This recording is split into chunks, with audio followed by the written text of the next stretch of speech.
Hello, everyone, and welcome to the Symphony. Y'all already know we break stuff around here, so I'm going to wait until I get a confirmation from chat that sight and sound is a thing. Can you guys see us? Can you guys successfully hear us?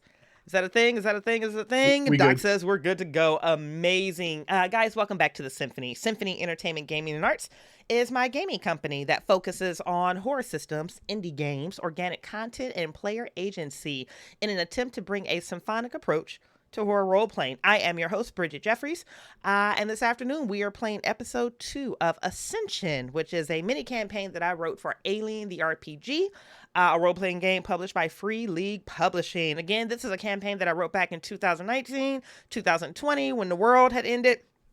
And I haven't run it since. So this table is bringing me back down through memory lane. They're already taking the story in some really delicious and soon to be horrifying directions based on their character introductions. If you haven't watched episode 1, brace yourself for that because they dove all the way in face first. And again, this is a 3-part series. So episode 1 was last week. We're doing episode 2 tonight. And then a week from tonight, we are going to be doing the finale here on Symphony, allegedly on time at 6:30 p.m. I say allegedly because Doc sent me a message like, where's the Zoom link? And I was like, oh, that's right. I thought I had an extra 40 minutes, and I didn't. I love the Symphony. So, hey, we have a single announcement. Symphony Entertainment does have a Patreon, so if you would like us to be on time and you want to support this content, feel free to back us on Patreon at patreon.com/Symphony Entertainment. Content warnings have been discussed with the cast and crew. The X card is in play. X's can be sent via private message here on Zoom, or they can be, visibly done here on the chat. If a safety tool is activated, there is 0 judgment passed and no questions asked. We will also be using the green, yellow, red safety or the green, yellow, red traffic light method. So that can be called by any cast member or any viewer at any time. Anticipated content warnings for this particular content are sex and sexual situations, violence, body horror, drug use, surgical horror, gore, and potential suicide. Viewer discretion is advised. So, without further ado, let us unveil this cast. Cast members, please introduce yourselves. Tell us where you are. Not where you are. You could tell us where you are. That could be a fun story. Tell us who you are, where people can find you, some of the things that you do. And tonight's horrific question is going to be, oh, what are you afraid of most that could happen on a paradise resort island type of situation? What's like the number one fear associated with like an all-inclusive resort or a vacation resort or things of that nature? That feels strangely applicable for what we're working with tonight. Doc, start us off, baby. Wow. Okay. So, hi everybody. I am Doc, or if you are the government, I also answer to the name Matt. Because as you may know, there's a lot of Docs on these Discord servers. I'm in Western Pennsylvania, since you want to know where I am. I apparently needed to know that. Yeah. Yeah, I'm in Western PA, about an hour outside of Pittsburgh. And the last I'm 4 to of be your social found. or what? I'm kidding. I'm to be found mostly on Discord channels for pretty much every. I try to be in as many Discords as possible and then pop into them. But if you check the Symphony server, you'll find me there almost guaranteed. How We Roll, Old Ways Podcast, Good Friends Jackson Lives. Those are the ones I tend to be in the most. Uh, what am I most afraid of at a paradise resort? Yeah, like what's like the thing that you would fear most in a paradise resort, an all-inclusive resort, a vacation, sunny, happy tropical resort? What are you most afraid that could happen at one of those? So I'm gonna be honest with you. I watch a lot of those like horror movies of like Mm-hmm. vacation horror, tourist horror stuff, Yeah. and I can't remember the name of it for the life of me. But they were on this lovely vacation in South America, and then next thing you know, people just start going missing, Mm-hmm. and they're just getting their organs harvested, and it's a whole thing. It was a very violent movie. It was great. Yeah. Can't remember the name of it for the life of me because all those kind of blur together in my head. But Yeah. there was just a moment there when they came back to the house and everything seemed okay, and you hear a scream from the basement as somebody's just cut open from neck to navel. Yes. Oh. Okay, so surgical horror, organ extraction while you're in some remote location. That's totally not what's gonna happen in this next game. Totally not. We're gonna be everything's gonna be fine. We got a lovely menu to order off of. Everything's gonna be fine. Ooh, Lauren, tell us who you are, where people can find you, some of the things that you do, and what are you most afraid that can go wrong at a tropical resort? All right, I'm Lauren, Geolar, or Lauren with the good hair, Lauren with the Lauren good with the swoop. hair. Yeah, you can find me on various horror discords. I'm a keeper. This is only my I guess second time or just third now if this last time counts playing aliens. So Yes. first time being on a stream was last week. So um And you let's fucking see. crushed too, honey. Ugh. I I'm trying to think like the scariest like vacation movie I've seen recently. Mm-hmm. And last fall I watched Old. Have you seen that one where people just end up on a beach and then it's just this like pocket where you rapidly age? Oh Mm. shit. Sorry to give away that Oh. film, but that Oh, comes that's in really good. quickly. Oh, okay. Okay, so rapid aging on a beach, something that takes your Yeah. aging out of your hands and messes with time. Yep. That is also totally not going to come up or be addressed in No, this content. of course not. Totally won't. No, we're all gonna be fine. Everyone's gonna have a Whoa. lovely Yeah. vacation, and everyone's gonna live. Everyone's going to live and listen. The rest, yeah, the rest of this is just gonna be us ordering off the menu. So, Room service for 2 more episodes. It'll be yeah. fine. Ugh. No, that's Symphony After Dark. That's for That the is Patreon. Symphony After Dark. Don't worry, guys. That's coming. Tanya, tell us who you are, where people can find you, some of the things you do, and what scares you most about like an all-inclusive resort or a tropical getaway. Great question. My name is Tanya, aka TanyaLashea. You can also find me on all of the horror discords as well, Yes. apparently. But you can also find me in like the Kids on Blocks discords and some other like discords because I do a lot of different age games, age focused games. And Uh-huh. I am one of the GMs now on the Aging Journey podcast. So you can find that information everywhere. Just search Aging Journey Podcast. You can read it, listen to it on all of your favorite platforms and YouTube. Um, and what I also thought about Old because Really? I know there's some mixed messages on that movie, but obviously I loved it. You didn't know the Aging Journey Podcast is all about the horror of age and time. So I thought it was a great idea.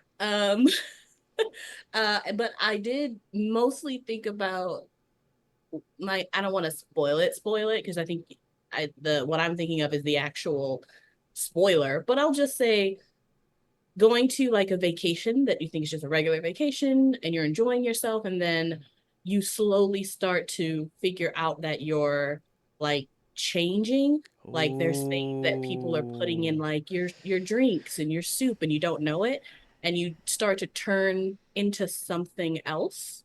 um yeah, Mhm. that'd be terrifying.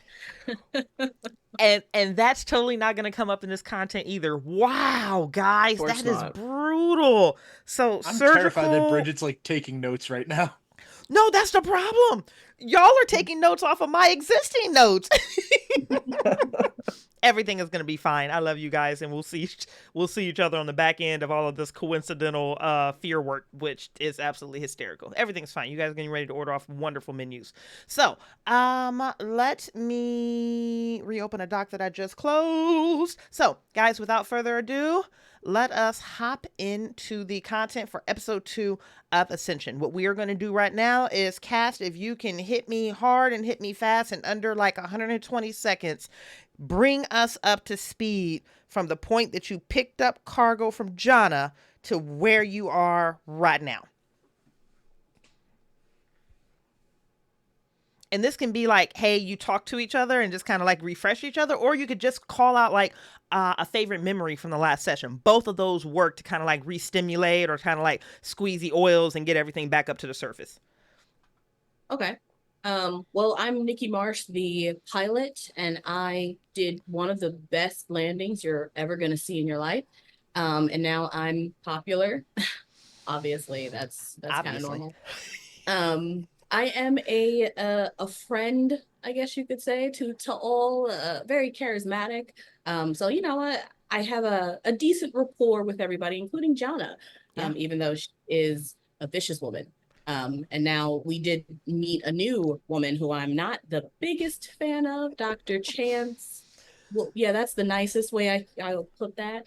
However, I think through all of the mysteries that we've kind of like seen, I think Nikki is really interested in how all of this is even happening. I think there's a lot of confusion around the whole there's no guards and Thang seems to have some sort of disposable income. It's all suspicious, but like unfortunately, it's also seems like adventurous and interesting. And so hopefully she doesn't go too far down the rabbit hole. Oh, beautiful impression recap. That was strong. Well done, Tanya. Lauren or Doc, either you guys want to jump in next? I can jump in. Yeah, I mean, it was a pretty hard trip to get out there. We couldn't even go into cryo to get to this planet. And we have some really nice technology there that we're not sure why they have on this place that's supposed to be a prison for a cult that burnt down part of a city. So and everybody in the cult's just really nice and really into us. So and they want to feed us and let us have a week-long vacation and just want us to rest and relax after that long trip. So it's really nice of them. That's so beautifully nice of them. I'm playing Cameron Flores, the non-binary roughneck of the ship, who is a might be, I don't know, very valuable to somebody who wanted to like get the bounty on them. So yeah, was serving 2 life sentences on Florida 161 on Planet Fury prior to escaping. So that's good. That's good. That's another strong impression recap. And then Doc, we're leaving the closer up to you. All right, I'm playing Blake Bouvet, and this whole weird tropical prison colony has got my hackles up because it's Weyland-Yutani, and anybody knows you can't trust Weyland-Yutani. They will set you up for a cover-up and throw you to the wolves the second they get the opportunity. But at the same time, people here seem nice. There's not really any Wei-Yu people around. Haven't seen any formal guards, so maybe we'll just settle down and have a little fun before we head out. Nice. Get in, get the job done. Because as we all know, it was a shit run. It was a shit run. Everyone warned you that it was a shit run. It was a shit run. It was a terrible. You guys all voted unanimously that you're never going to do this one again. It's that shit of a run. Cass, you correct me anywhere that you feel that I am mistaken or misplaced, but you have 3 major objectives. The number 1 objective was bringing cargo from Jana as a smuggling outfit to the penal colony, and the cargo was filled with anything from children's toys to games to entertainment media to like seasoning and like red meat. Frozen and packaged red meat was a really, really big thing. Aquatic Planet, it's not like they have red meat here, so that was a high commodity. So it was crates and crates and crates of really mundane things. So that objective is completely finished. You're good to go. Your second objective is, unless I'm mistaken, was left to a table vote, which you guys voted in favor of, but it was Jana put you in touch with a potential contact here on the penal colony, a doctor by the name of Dr. Meredith Chance. This is the one that Nikki was just referring to potentially onboard her as your ship's doctor. So you guys have had a brief opportunity to meet her. She kind of turned the tables on you guys, and versus accepting this opportunity, more or less said, are you good enough to have me? I want to have a medical evaluation done, and I want to have an interview with each of you. And she had like this little list of demands, and I'm actually really surprised Nikki didn't kill her. So, that's great. That's progress. And then your third objective was brought on to you at the last minute as you guys were traveling by. You all have connections with an intimate friend that you guys found out is in Weyland-Yutani hospice right now, by the name of Dawn. And Dawn put you in touch with a retired Weyland-Yutani executive by the name of Eiko Matoya, who told you, or at least you've been told at least by her, you've seen the file. I don't believe you've actually made contact with him directly yet. That he has a granddaughter that we established was an adult. She's in her early 20s, named Miko, that is currently on this colony, that he wants her extracted. He's exhausted every means he could to get her legally removed, to get her bought, to do anything he could to get his granddaughter off of this penal colony. But he's been completely unsuccessful. So in exchange for extracting Miko, He has agreed to give you guys some exorbitant amount of money. I think it was something like 1,000,000 credits. But the bigger bounty is he will clean slate every single one of you. That means bounties that are held against you through the universe suddenly disappear. That means that your dishonorable discharge to the Marines disappears. That means that you being blackballed by Wayland Yutani suddenly disappears. That means that your piloting license is actually valid again. There are so many things. Your criminal records are expunged, or they don't even expunge. They just completely disappear. You disappear. That is something that he has offered you guys. And also, I forgot to say this in my introduction. Skip is on vacation right now and is dealing with some things and couldn't make it. So we've got Xenofrog in his place. We are going to work his out-of-character absence into the in-character story. Skip, we love you. We have a backer opportunity for you, Skip, just to let you know that I think you're really going to love. I can't wait until you check the Discord tonight when you see what it is that we've nominated you to do as a backer-only exclusive. You're You gonna say have nominated, fun. I say voluntold. We voluntold you, Pip, but that's true. Doc nailed that one. We voluntold you, so you're gonna enjoy that one. Our backers are really going to enjoy it. So, that's where you guys are now. Is that more or less correct from your guys' understanding with the 3 objectives? Beautiful. Objective 1 is down. The merchandise has been left. You've made contact with Chase. You can take her. You can not take her. Or Chance. You can take her. You cannot take her. And then you still need to figure out who Miko is to these people or where she is. Because her name was dropped and one of the wives became very bristly about that topic. So that is where we are hopping in now. So remember your safety tools, remember your content warnings, and let's have fun and tell great stories together. You're each in your individual rooms. These luxury suites that have stunning views of, cascading waterfalls, that have surround sound music and ambience, where the beds are comfortable, like actual beds that you can spread out in and enjoy.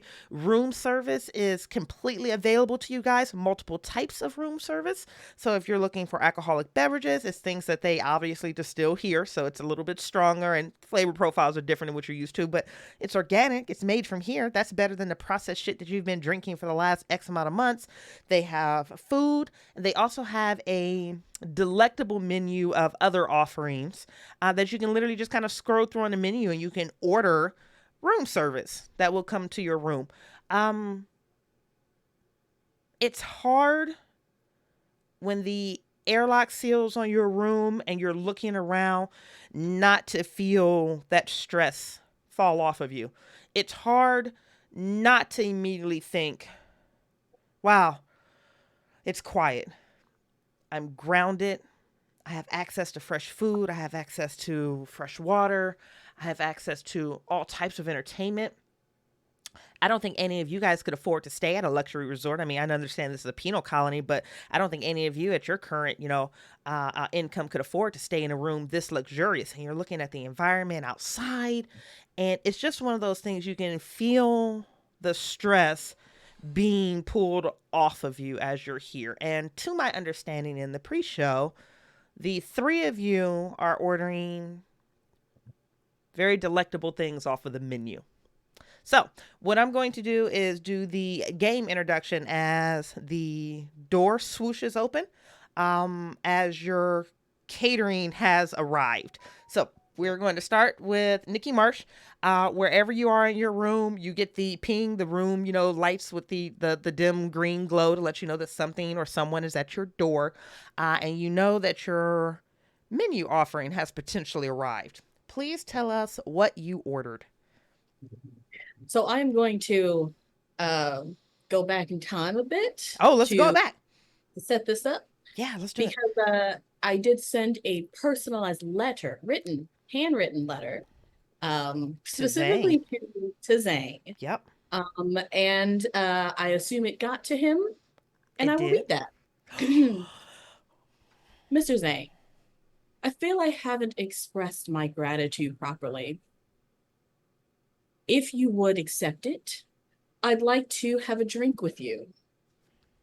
I have a particularly fine vintage of whiskey, and I would be quite honored to spend the night with you and share stories of our adventures. Yours faithfully, Nikki. Oh, it's so good. It is so incredibly good. Okay. Mother is curious. You didn't receive a written response back. There were no comms, but your door rings. Your room illuminates in that soft green glow. Do you think Zhang is actually on the other side of that door? I don't know. I am hoping so because this is definitely a diplomatic move. I mean, Nikki's always horny, but this is specifically a diplomatic move.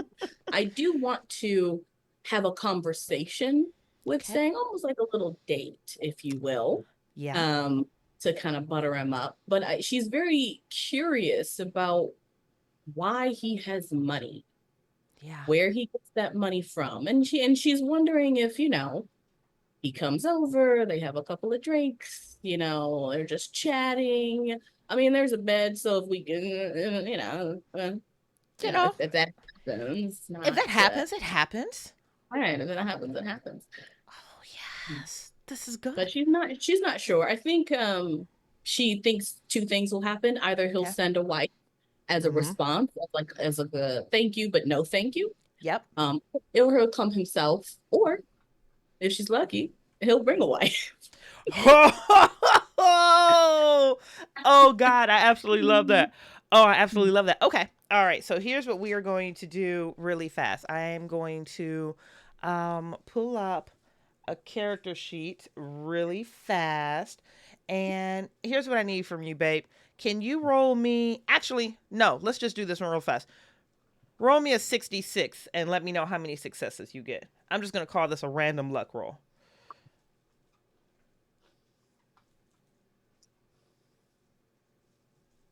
All right. Wow. 1. Listen, 1 is all you need. You go and you answer the door. You're able to wave your hand. Somehow they have your biometrics, which maybe we'll address that later. Maybe we won't. The technology is here very impressive. Maybe they captured it somewhere when you onboard it. That's probably a question. It's probably a question for Lauren to figure out later. Cameron can go investigate that one later. But the door opens and you are looking at the back of wife number 4. Her hair is pulled up decoratively. She's in that slim dress again, where just a little bit too much is hanging over the bottom. But she's deliberately turned away from you because when the door opens, she whirls around, flips her hair around, and she smiles at you. And she says, "Good evening, Nikki." Shit, what was her name? Anybody remember her name? No one remembers her name? Lydia? Say it again. Was it Lydia? Lydia feels good. Is Lydia right? I should have taken notes. Y'all know I be making shit up on the fly. I have Lydia written down. I don't know if this is her. It's about to be her definitely today. An L name. Lydia sounds right. Lydia feels good today. I tell you what, it's Lydia going forward. Let me write that shit down for next week. It's Lydia. Or you just call her mommy. No. Evan, Dolores. She prefers daddy honorifics, actually, but whatever. It's Lydia. It's number 4. And she turns. Lydia. Say it again. Just Lydia. Nobody else. No. As she turns and you look, stepping into the frame, that was your luck check. All you needed was 1, is Zay. He slips his arms low around Lydia's waist, where his right hand is like sitting on her lower stomach. He reaches over and nuzzles into her and gives her a kiss, to which she is maintaining unapologetic eye contact with you the entire time. And he looks to you and he says, "Good evening, Nikki. May we come in?" Baby, mommy can't role play with you. Or mommy can't run this scene with you right here. Gabriel got excited. Damn dogs. Nikki is in her pajamas, we'll call it, which are just boxers and a tight white tee, no bra. And she does, of course, still have her cowboy hat on. It's not the end of the night. And and she's holding a bottle of fine whiskey. And so I think she's a little surprised to see number 4. Yeah. Just mainly because I think she gave Zhang an opening to bring any life. Yeah. So I think she was kind of hoping she would see who number 1 is, but Oh. yeah. So I think she's kind of like, oh, good to know. Keep that in mind. And yeah, she's like, come on in. So glad you guys can make it. Please, plenty of space. Let me get you some glasses. Number 4 smiles at you, and she does that thing where she disengages with Zhang. She delicately, almost elegantly spins around him and then to the opposite side of you, doing the super crisp like figure 8. And she spins just enough where she's going to attempt to take that whiskey bottle out of your hand. But as she's doing it, she's brushing her fingers over yours. But unless you stop her, that's what she is aiming to do, is to take that whiskey bottle out of your hands and continue with her spinning motion. I'm going to roll something. Oh, here we go. For my own interesting self. fast. Yeah, I'll let her take her. I'll trust that she is going to pour for us and not be immediately suspicious. Everything is going to be perfectly Thoughts is going to be like, why? Lean all the way in, boom. So she takes it from you as her fingers gently graze over yours. And as she's like close to you in that moment, and she's almost like nose to nose with you, those interior eyelids blink again, where it's almost like that reptilian shield comes across. She's displaying that for you. It's almost like you get the impression that she's winking at you. And she spins and she says, I'll get us started with some pours. She knows these rooms intimately well. You imagine that other than like maybe the executive suites, they're all pretty much set up similarly. And she moves directly into your kitchen area and she begins pouring drinks. It's one of those things where she is very theatrical about the way that she's pouring drinks. She's leaning over the table, which gives you an absolutely stunning view of this pantyless wife as she goes through and she does the pour. She asks if anyone wants rocks or ice. And Zhang looks to you. He smiles. He steps in. The door closes behind him. He says, may we sit? Of course. There's chairs, beds available, freshly made. And he will go and he will move over and he looks to the bed, and it's almost like he's too much of a gentleman to actually address that right now. So he's going to go to the table and he'll sit down with you, and he will, cross one leg over the other, place both of his hands on his knees, and he looks to you and he's like, I am not only impressed with your flight skills, Miss Nikki Marsh, but I'm actually impressed that you sent a handwritten letter to me requesting my presence. Of all the guests that we have, of all of the menu offerings that we have, this is the first time anyone has ever requested me. I am both humbled and flattered. Please. And I lean over and put my hand on his hand. Okay. Favorite people call me Nick. Your hand is on his hand and he just very gently brushes the side of his side of your hand with the bottom of his thumb. He says, then Nick it is. And then I'm just going to very quickly fade to somebody else as like your drinks are being brought over your shoulders. And let's go pick on Doc next. Doc, right. We can go back in time too with you and just do, because I liked how Tanya rolled that out. So versus the door opening and somebody's there, I like her idea better. Oh yeah. So who did you go to on the menu? with this room service, that we can get just about anything we want. You can just about get anything you want. I will tell you one thing. There's a few things that you do notice as you're going through the menu on the food service. There are no children whatsoever available on the menu. Thank God. No. So there's no children. You also notice that there seems to be some type of practice where you're not seeing many people over maybe the age of 45 or 50 either. It's almost in that 20s, 30s, 40s range. And I will give you something else, especially just with your background. Unattractive isn't really a thing for this planet, which feels both suspicious and then maybe it's like, maybe they're really enjoying some great sunlight or a great diet. But it's not that everything is top shelf, but like everything that you're seeing is just like, this is a really good looking group of people. Everyone just has this vibrance to their skin, or they're, somehow uniquely pretty in some way or the other. I mean, there are some stellar top shelf occupants of this colony, but just looking at everyone, you're just like, everyone is at minimum beautiful. Okay. Well, the first thing Blake's going to order, he'll go to the food services and see if he can get himself a pack of smokes or a cigar or something along those lines. Oh, roll me a 66 on that one. 66, all right. Yeah, because I can only imagine that if they are not growing it here. Nope. I have 0 successes. That's okay. That's okay. You're not seeing any type of smoke products available. Okay. And you're thinking this island is like, or this planet, that's not overly surprising.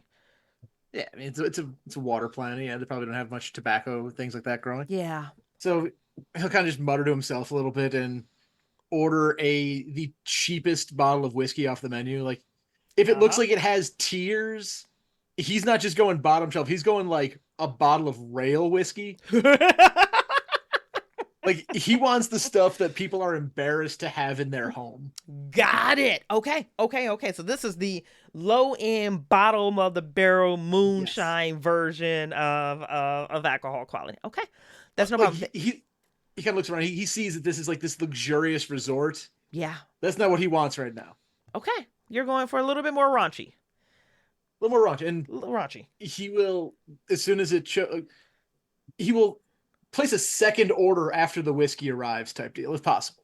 Okay. If you will indulge me a moment. I will be more than happy to indulge you in telling the story that you want to tell tonight. So this is great. So the alcohol arrives, and it's in like one of those they bring you a couple almost like mason jars that has a couple particles and things floating into it. It tastes absolutely horrible. It's one of those things where you get a buzz off of the first sniff. And it's absolutely positively something that they have to be growing here. Okay. And he will pour himself a very heavy pour of this particulate covered whiskey.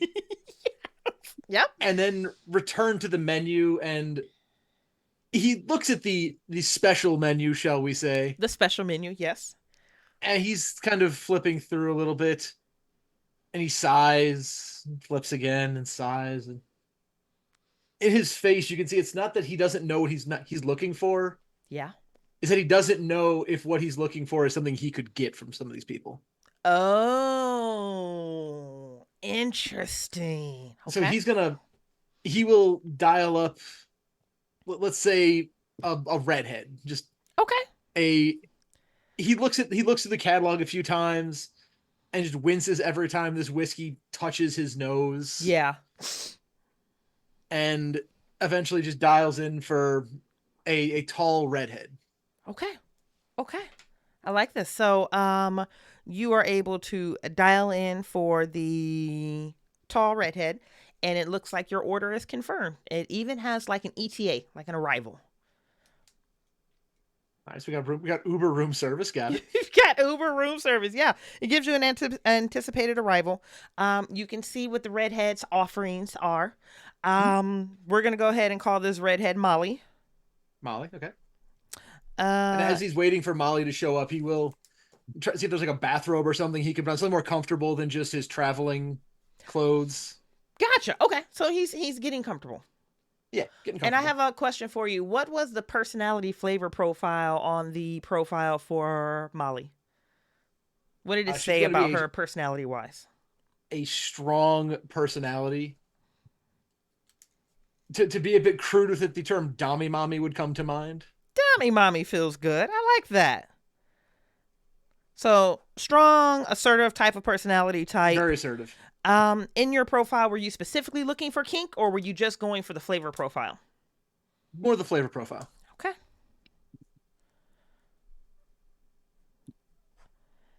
Absolutely love it. All right, so you are out of your travel clothes. You're into the robe, and then you get that green light that radiates through your room that tells you that someone is at your door. And I will down that last little bit of whiskey in the glass, getting a little bit of a buzz going, and sort of walk to the end. Very much just She can probably hear that from the other side of the door. No, that is perfect. And go ahead. He'll walk up to the door, sort of set the glass down and open the door. And do you want to take description of Molly, or do you want me to go for it, or do you want one of the other cast members to go for it? Ooh. I'm so tempted to give it to a cast member. Either you or member. the cast member, whichever you got. Lauren or Tanya, do either of you guys want to take over Dommy Mommy Redhead Molly on just what she looks like and like her vibe? Ooh, I'm thinking not too tall, so like maybe 5'8". Okay. So like probably a little tall. Okay. Thinking of red hair is curly and coily and long. Okay. Like down to the back of the head, the back. Okay. Thinking freckles. Freckles maybe are good. Freckles, like a pink reddish freckle, all across the face. And I'm feeling just all red. Oh. Yeah, I'm thinking red head to toe. Oh, okay. Formal attire, red head to toe, or are we talking like this island vibe that people are going with? Like, give me an idea of just physical attire. I feel like for Blake, we're looking at like a woman in a power suit. Yeah, I was literally about to say a blazer. and like heels too, that she's walking, just power walking into the room with. Yeah. Mm-hmm. All right. Matt, is that satisfactory for you? That is wonderful. That is perfect for the vibe that I have for the story I'm trying to get at here. So I think what we actually have to do is go back a moment in time where the door alerts you that someone is there, but before you get to the door to actually activate or, open it, the door opens under her command and she just steps directly in. As I'm like walking to the door, it slides open. I'm seeing. Yep. So as you're moving to the door and you're getting ready to swipe, you can hear the door disengage. And the door opens. And as described, this Molly is standing there with her arms crossed across her chest, almost irritated that you didn't open the door a millisecond before she actually did. And then she marches directly into the room and you can hear her heels clacking. And you're looking over this red blazer. You're looking at this curly, springy hair. And she steps in. She sniffs at you. And just this look of disappointment washes over her face because she deserved better than that bullshit that you're drinking. And I won't even, not even going to offer her a glass of it because clearly what I'm drinking is like the bar rag swill at the end of the night. Yes. But I will look at her and kind of like half-assedly hold up an arm to be like, come on in. And assuming she's not, I'm not guessing she's not going to say anything. She's just going to give me this look of like, yeah. It 100% in character. Like with the erect posture and the single eyebrow goes up and she's looking at you coldly because everything that you're getting off of this woman's vibe is you called me here. Mm-hmm. I could have been somewhere else. So if you called me here, what are you going to do for me? But none of that is articulated. Of course. It's a very nonverbal communication there. Mm-hmm. And Blake, I look at her and I'll say, look, I've been on the run from Weyland-Yutani for longer than I care to admit. I don't care. I spend my entire life measuring and controlling every single fucking millisecond of every single thing I do. I don't care. And she steps in on you and she puts like the pads of both of her fingers on your chest and she pushes you back just enough where it's going to force you to move back. And you can immediately notice that connective tissue. She understands where you're going and she's immediately playing into the role. And as I'm like stumbling backwards, actually, I rolled the happy sad die to see if I could stay standing after she pushed me. And the die says no. No. So I'm going to like stumble backwards, assuming like onto the bed and just be like, I don't want to have any control tonight. Make it hurt. And you're stumbled back onto the bed and you can just see that spread of red freckles spread out over across her face, almost like a galaxy of stars just exploding, because that is exactly what she came here to do. And there's this slight amusement on her face that you can see in this sly grin where she almost wants to say, you didn't have a choice in this matter, but it's cute that you're making requests. And she steps into you, and using her right knee, she slings that knee out and like opens up your hips so your legs spread towards her. And she reaches down to you and pulls you by that, because you're not wearing a suit and a tie anymore. You're in that rope. She's gonna grab that rope. You can grab like the lapel of the bathrobe. The lapel of the bathrobe, and she pulls you to her where you're nose to nose, and you get this whiff of a scent that she has, and everything about this scent just tells you immediately that you are going to delight in your future surrender. And she says, we're going to need a safe word. And then we're going to move over to Cameron. Oh, can I throw in one thing before we change? Absolutely. If you say pineapple, I'm turning the stream off. I thought about it. I really thought about it. I thought you'd like drive over Ohio and hit me. But no, the last thing I'd say the last thing you see before the camera changes is for a brief second across his face, Blake looks relaxed for the first time in possibly as years even. Oh, I love it. He has that look of surrender in his face Oh. as she says that, and he just closes his eyes and speaks an unspoken word to her, unknown to the audience. Oh, that's so good. That's so good. We should have a backer polls like, what was Blake's safe word? The winner gets free dice. It's gonna be pineapple, let's be honest. It's like a pineapple. My safe word is pineapple juice. Okay. Cameron, we're going back slightly in time. What did you look like when you were engaging with the menu, and what did you order? I think Cameron at first just kind of flipped through, just like, okay, whatever. And then there's one particular person that catches his eye, a woman.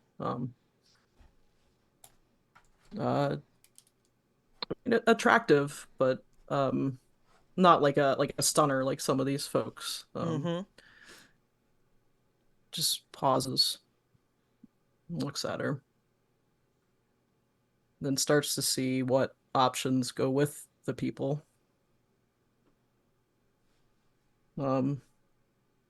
Realizes you could pick the outfits. Oh, this is weird.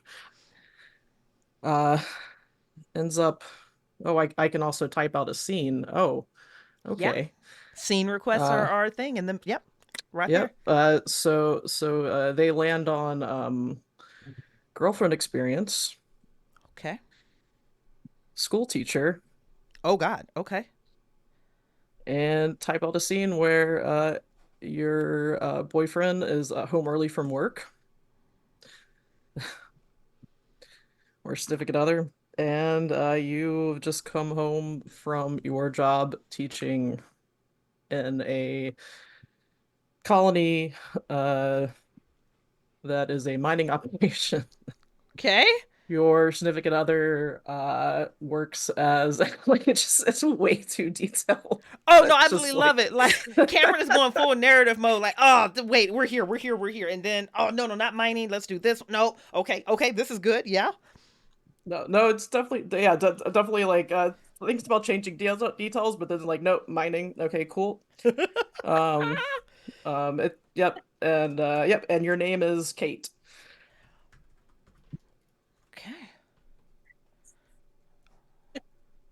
Okay, so just so I have this in total clarity, the woman that you're selecting off the menu is the name Kate. What does Kate look like? Do you want to describe it, or do you want me to tee it up to one of the other two cast members? I mean, you can tee it up. Yeah, that's fine with me. I mean, the person's name might be something else. Like Cameron's requesting that they go by Kate for this. Nope. Yep. If Kate is the designation, Kate is what Kate is going by tonight. Yep. Doc, you want to tee in on what Kate looks like? Oh yeah, I'll jump in on that. I'll jump in on that one. for the sort of like the schoolgirl type deal. Kate is gonna have black horn-rimmed glasses. Okay. And sort of dirty blonde hair that's long in that messy bun with the two pencils stuck in it. Oh God, yeah. She's a little on the taller side, very leggy, Okay. but she has that look in her face of, even though this is what she's clearly doing, being ordered off a room service menu, Mm-hmm. there almost seems like there's an underlying innocence in her look. Ooh. Hmm. Oh, that's succulent. I love it. Lauren, give me a personality profile on Kate. From what was requested as Uh-huh, from far what as was requested. Yep. yeah, just you're a very caring person that cares about your students. You uh I don't know, basically are uh I don't know, the heart of this relationship as far as just being the one that uh yeah, is more just emotionally forward, I guess. Okay. Um and yeah, a very empathetic person. Perfect. And I just need the scene. So Bridgett has it with exacting clarity. You've ordered Kate, which is a school teacher. We have the description with the dirty blonde hair, super leggy, underlining innocence. This is an individual that is very caring, loves her students, is very empathetic. And are you embodying the role of the boyfriend minor that she's coming home to? Is that what I'm hearing, understanding? Yep. Okay. Oh well, Beautiful. yep. Yep.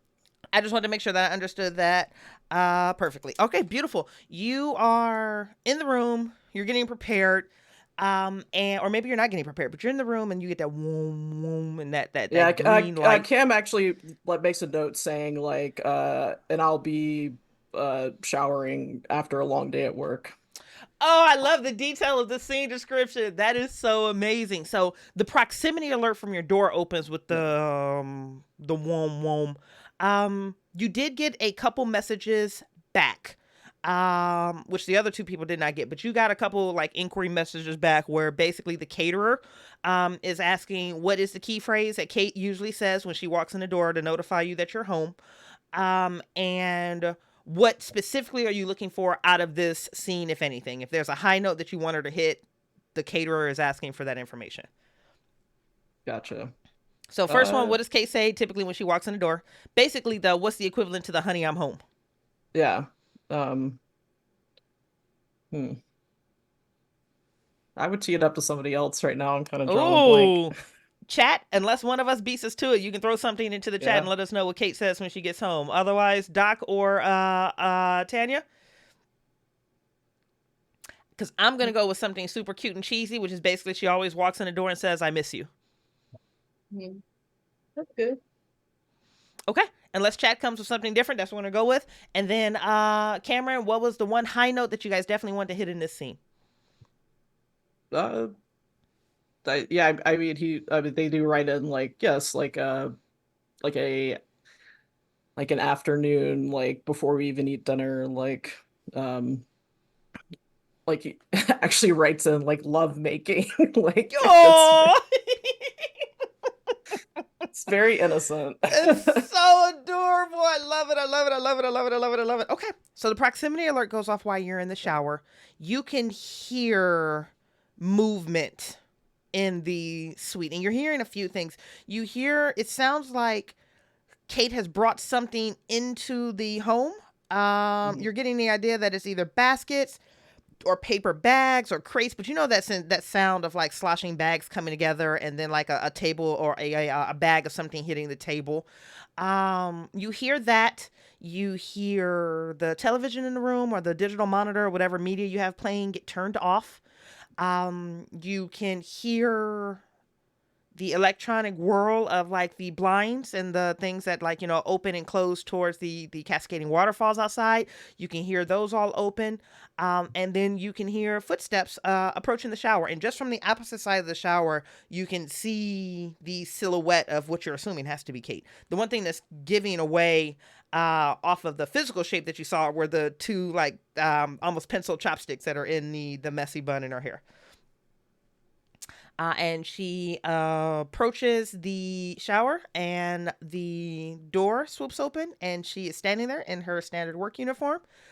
And when she sees you, she smiles. This smile just erupts across her face. And it's like, it's almost one of those smiles that immediately puts you into the moment. It's like, wait, whoa, immersion hit really fast. Because it's like that smile that she gives you every time she sees you. Because every time she sees you, she smiles like it's the first time that she's seeing you. But this is the first time you've ever seen this woman. But that's the impression that she is immediately able to give off. And she looks to you, she leans like her face against the shower door, and she says, I've missed you. How was your day? Stammers a bit. I missed you too. Come on, get in here. And she smiles and she kind of looks shy about it for a moment, and she steps one foot into the shower as my thunderstorms start hitting outside. May the stream work.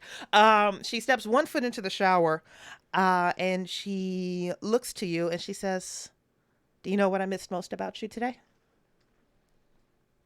What's that? And then she steps the second foot into the shower and she closes the door behind her, and she slips her hands around the low of your back, and she comes in close and she rubs her nose against yours, and she says, I miss the way you make me feel.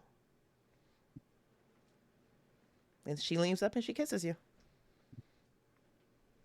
Yeah, they close their eyes and return the kiss, and then pull away and just look right into her eyes, foreheads together.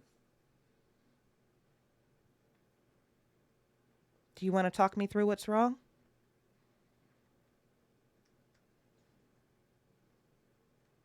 What do you mean? And she runs the back of her fingers across your face and she says, you just feel distant. If something is wrong, you can talk to me about it. Or I can find another way to distract you. And she begins to roll up the shirt up and over her head. We're going to do a rapid fire around the room, starting back with Nikki. We don't have to go blow by blow. That was more or less kind of like where we are. We can hit it hard and then we'll jump in, because I'm sure somebody is like, are we watching Aliens or are we actually just doing a kink scene? And welcome to Ascension. We do what we want. Sex and sexual situations were the two number one content warnings here. I don't know what y'all want from me. It's Symphony. What do you expect? It's Symphony. What did you expect? Just know Symphony After Dark is going to be delicious. Nikki, do you wind up doing both of them? That's just really what we all need to know.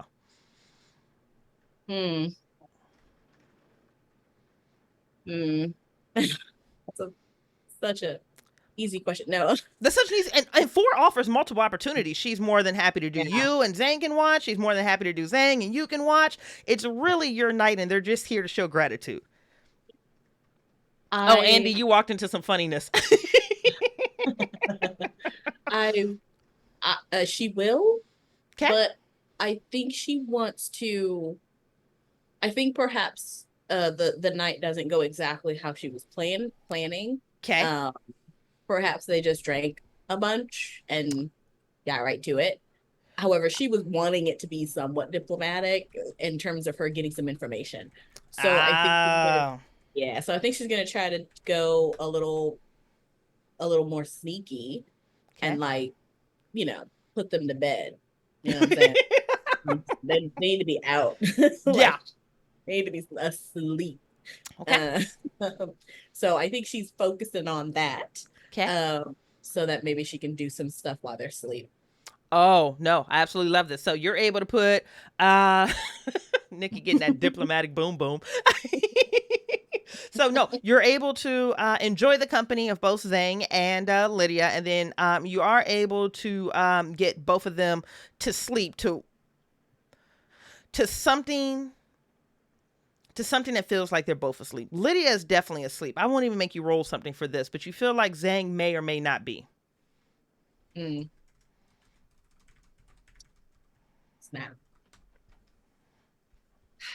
Okay, she's not going to compromise like how they see her, if she can't be 100% that he's fully asleep, because she wants to kind of rummage through his stuff. So Gotcha. I'm with you. I'm with you. So I'll give you this much. He didn't come with anything other than himself. Okay. So it was All just right. him. He didn't come with anything other than because they were coming for a nightcap. Oh, So it's mostly just him and her, and it was just them. okay, perfect. Okay. So then if they're just asleep, she is going to probably catch some sleep as well Okay. until hopefully she wakes up before then. I love it. I love it. I love it. Okay. Um, Blake, at some point, you're wondering how much more you can withstand. And that's just such an enjoyable thought to realize that you don't have to actually know that it's safe, but that you are being pushed to your limit again and again and again and again. Any final highlight with working with Molly for that night? Because at some point you're gonna wind up with like bound to the bed with the belt of the house coat. You're going to probably have her panties stuffed in your mouth as some type of a gag, and she's probably gonna wind up leaving you there with some type of ability for you to call, and someone will either release you or she'll come back. But any highlight that you want to do before Molly finishes? Knowing that she's leaving him there, like tied up with somebody he can call to get out of the predicament he's in. Yeah. After she leaves, Okay. he's sitting there knowing all he has to do is just click the button she left in his hand. Yeah. And he puts his thumb on the button for a second and then takes it off. And he just sits there just breathing because physically he is drained of everything. We're talking he's out of breath, drenched in sweat. Yeah. He's down probably a quart of precious bodily fluids. Right. He's lost a lot of fluids. Yes. And he just sits there knowing that at any moment he could push that button. Yeah. And if somebody's waiting for that button to be pushed, they may notice, like, knowing that Molly had left. Yeah. They may realize he's been there for a while and hasn't pushed the button. Yeah. And right at the moment where they think it's going to be like, should we go check on him? Like, is he okay? He hits that button. I love it. I love it. Okay. And then, Cameron, you have your shower with your girlfriend. When you do come out, it looks like she brought groceries. And she plans on cooking dinner for you guys. This is after you've enjoyed your time in the shower. This is after you guys have moved from the bedroom all the way into the living room, where she's opened up, the stunning view of this waterfall, where, the three of you all can fall simultaneously. And she's back in the kitchen at this point, wearing nothing but her panties, and she's preparing dinner. And she looks over her shoulder to you, and then you can kind of close us out from wherever you want to go from here, or tell us a highlight. Yeah, Cameron will, just equally lacking clothing, will walk up behind her and wrap his arms around her, and kiss the nape of her neck and just nuzzle into her. Say, how can I help you with that? And she leans into the affection, and she just smiles again radiantly, and she turns to look to you, and she says, "It would really help if you could cut and then we'll cut scenes from there." The three of you are asleep. And despite all of your delectable activities, all of the room service that you guys have enjoyed, the fresh food, the terrible booze, the best booty, it's one of those things where sleep still is uncomfortable for you for some reason you guys can't identify. At some point in the middle of the night, you all wake up alone in your respective rooms. Your partners are gone, and you hear everywhere this rhythmic, undulating panting is what it sounds like. It sounds like 300 voices all panting simultaneously, or gasping simultaneously, or maybe moaning simultaneously. It's one of those things where you're coming in and out of kind of like your delirium, where you're like you haven't been sleeping well and something feels weird. And I'm gonna roll a dice, and this is 1, 2, 3. Nikki, you wake up and you're the one that's actually able to sit up in your bed and come to some type of awareness that you can hear all of this rhythmic breathing, panting all around you, and something scurries very quickly underneath your bed out of you. I'm gonna say she's hopping up and she still has her jammies on, but she's gonna like grab a slipper. just, just hold it. And she's gonna look around, see if she can find whatever's scurrying around her room. Yeah, you got the slipper in your hand. I know it's a slipper, but you can't tell me in my head it's not a flip flop. I'm sorry. It's a chocolate. It really is. You got the flip flop. Jesus, you got the sand on your hand, and your room feels still for a moment, but you swear it went underneath the bed. But you're still hearing this everywhere. It's coming in through the vents. It's coming from around. It's coming from the side. Would I think it kind of sounds like something I would know, like engine noise or anything that I would I'd be able to identify? Yeah, no, you stop and you are thinking, you're just like, okay, so this isn't mechanical. This doesn't sound like any type of engineering that you're aware of. You know what it sounds like. It almost sounds ritualistic. It almost sounds prayerful. And the more you listen to it and the more you try to isolate the sound, it's almost a call and response. There are a small handful of followed by a more uniform response of that same heavy, and then something flies directly at your face and everything goes dark. The next morning, you guys all officially wake up in bed and you're all starving. You guys burned through a lot of calories last night. What would you guys like to do? There are plenty of options that you would like to get or that you could get into right now. So on the area itself, you can go check in with the doctor. You know that you guys have to go do a physical and interview with her.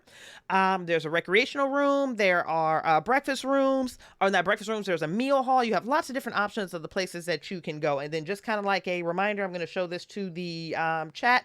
You have the colony that is 5 floors. Where you have the top floor, second to the top floor, the main level, and then the 2 lower levels, that all have different things that you can get into. And then let me see if I can successfully hide all of these off the screen. There we go. So there are plenty of places that you can go to and explore on the ship itself if you guys are looking to get into that. And then for you guys have it in your, what's it called? Your Discord too. Question for Mother. Do I remember what happened last night when I woke up? Yeah, you remember something being in your room, and you remember something flying at your face, and then you just remember getting back up. You remember waking up in bed. There's a very specific time loss between something flying at your face and you waking up in bed. I'm gonna roll again. I just kind of want to roll for me to see if I would shrug that off as the alcohol.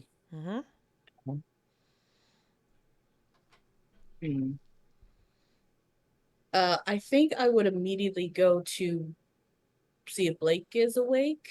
Yeah. Yeah. Yep. Blake's awake, and I'll also give you that Cameron is also awake. You guys have not seen Jordan come out of his room yet.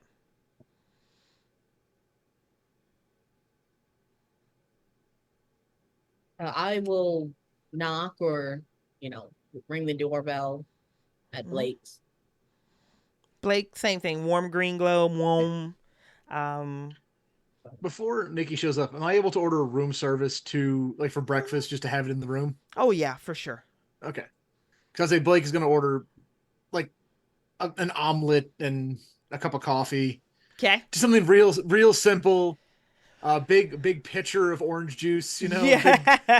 A carafe of orange juice and a carafe of water. Yes, get your hydration up, get your sugar back in, some protein. This is good. Yeah. Exactly. So yeah. Nick, when you come to the door, like you see Blake just kind of, I'll open the door. I'll still be wearing the bathrobe, and I'm gonna roll a happy sad die to see if I.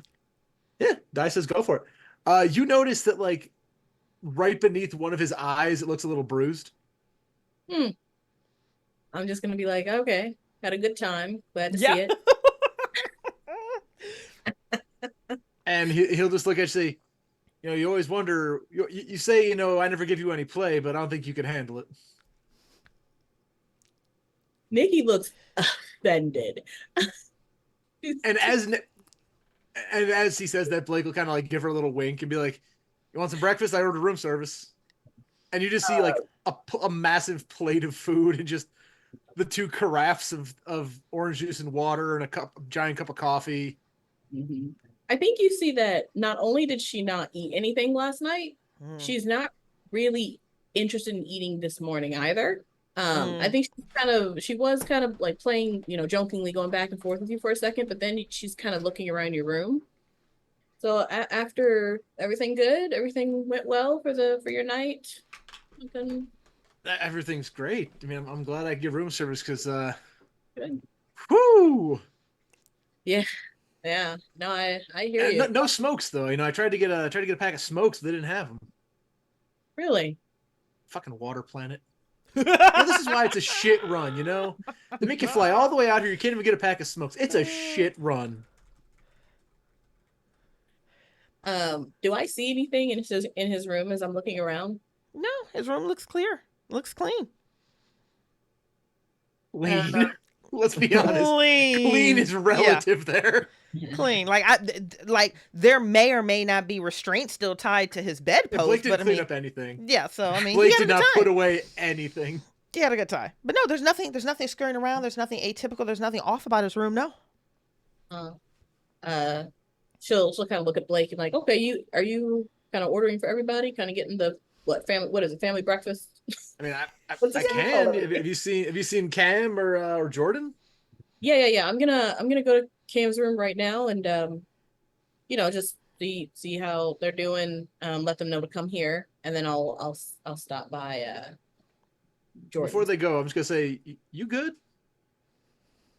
You Yeah. okay? Yeah, no, I didn't eat dinner and we drank a whole bottle of that good vintage I had back in the ship. So Nikki, I hate it when you lie to me. You okay?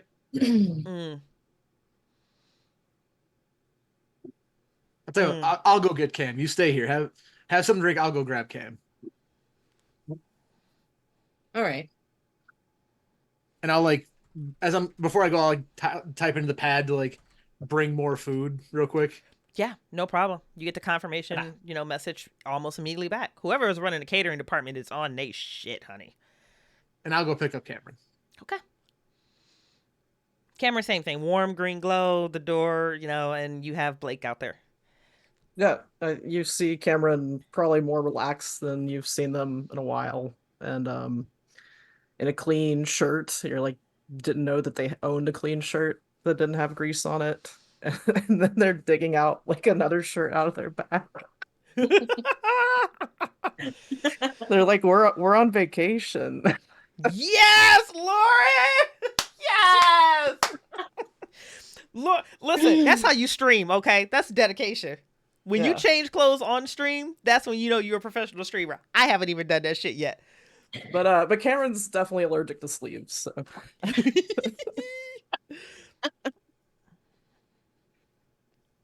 Yeah, and look at you. Rough night, Blake. Great night, but we're getting breakfast in my room. I'm gonna come by. Nikki's already there. I haven't heard from Jordan, but I assume he had a night himself. Yeah, let's eat. All right. And you turn around and you're getting ready to leave Cameron's room, and every panel, it sounds like through the entire ISO colony, chimes with this upbeat, triumphant ringtone. And it's just this cascade of sound that moves through every single layer of the colony. Like as you guys are exiting out, and you know how the colony is completely hollow, it has that hollow tube in the middle where you can look down 2 floors, you can look up. You can hear the sound radiating out, and then suddenly everyone, all 300 colonists, all 300 prisoners, even from like where you're looking right now, you can see that Meredith Chase has stepped out, and her hands are on the edge of the rail as she's looking up and looking down, and everyone is coming to the rails, and they're looking up and they're looking down. It looks like they're looking for something in particular. Blake, you look over and you see Molly the redhead dressed completely differently than she was last night. She's in like just a very simple, plain, unflattering linen dress, and she has what looks to be like a 4-year-old that looks just fucking like her. I mean, with the same curly hair, the same cheekbones hanging off of her hips, with another man that is like his arm is wrapped around and he's holding the hand of maybe an 11 or a 12-year-old girl. And you can tell that it's a family union. And she looks to you and she smiles, which is something she didn't do a whole lot of last night, but she looks to you and she smiles. Her spouse, her husband, whatever it is, looks to you and nods. And then their eyes are, looking around too. And then the girl goes, "Mommy, there." And where is everyone right here at this moment? A little flabbergasted.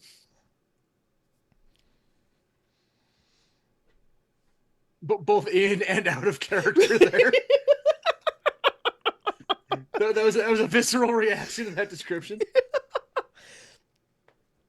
Where are you guys presently? Are you guys all going out to the rails to see whatever the hell this spectacle is? Yeah. Okay. I was walking out there, I'll turn to Cam and say, "Oh, hope Nikki didn't have to hear that. They did a little drinky last night. I can't imagine, the head's doing too good." Yeah, I mean, she needed to tie one on. That was a really rough trip. Yeah, I don't think it was the Tylenol. I don't think it was the trip. I mean, it's a shit run. Don't get me wrong. It is a shit run. Nikki, are you stepping outside to the rails too? Yeah. Okay. You have the little girl like, "Mommy, there," and she points, and you can tell like it's almost like when you're out on a cruise ship or you're out on a boat, and like the random kid sees the dolphin first, so everyone turns that direction because that's where something's been indicated that it's there. And eyes and people from all of these levels, the 1 level below you guys on housing, the main floor, and the 2 levels are up, all look down, and being evacuated from one of the lower rooms, you can see a gentleman, African-American gentleman. Even from this distance, you can tell that his eyes are rolled up into the back of his head. He's being pulled out on a gurney of some sort. But again, Cameron, you're like, who is designing the equipment here? Because it's one of these gurneys that's like hovering, where it's not making contact with the ground, but it's actually able to move corners in this super delicious way where it's not, tipping the body, but it can get out. And on one side of the gurney leading it out is Zhang. And he's like motioning and he has some urgency, but he just looks like he's beaming with pride. And he's motioning for the gurney to follow him. And the gurney is like following him like as a puppy would do. And the gurney follows him, and this black man is stretched out on top, and his eyes are rolled back and his fingers are clenching together, and he's jerking and he's thrashing on this table. You can see saliva running out of his mouth as he's jerking, and you can see what you're presumably either a wife, a sister, somebody is like stepping out behind the gurney, and she's grabbing things to go. And you can see, a couple of the wives that are quickly running down, like they hit a flight of steps and they go to the next level. And it's just like everything seems to be converging on this individual. And as soon as the colony lays eyes on this man on this gurney that's like convulsing, cheering erupts on all 5 floors. Thunderous, triumphant, celebratory cheerings. And the little girl that's on Molly's hip looks to you, and she smiles as she looks you dead in the face, Blake. And she says, "Mr. Sonny is getting ready to ascend." And we're going to go on break. I will see you guys in 10 minutes.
And Symphony, we are back. Triumphant cheers all over the place. It's just this deafening echo of claps and cheers as Zhang is leading this gurney to the closest freight elevator that runs through the center of this colony, moving very quickly as this black man is thrashing. He looks like he's in pain. He looks like he's in a lot of pain as he's strapped to this gurney, and they disappear into view in the elevators, and the crowd is still going wild. Is Dr. Chance anywhere? Can I see her? Yeah, if you guys are on the housing level and you're on level -2, she's 2 up from you on the main level, so 3 levels split from you guys. And her fingers around the edge as she watches as this gurney goes into the elevator, and her eyes sweep left and they sweep right. They sweep left and they sweep right. You notice she is not cheering. You notice that she is not clapping, but she also doesn't look surprised by any of this. I have questions. Mm-hmm. I think Dr. Chance is the best person maybe to ask these questions to. She's an outsider. What is going on here?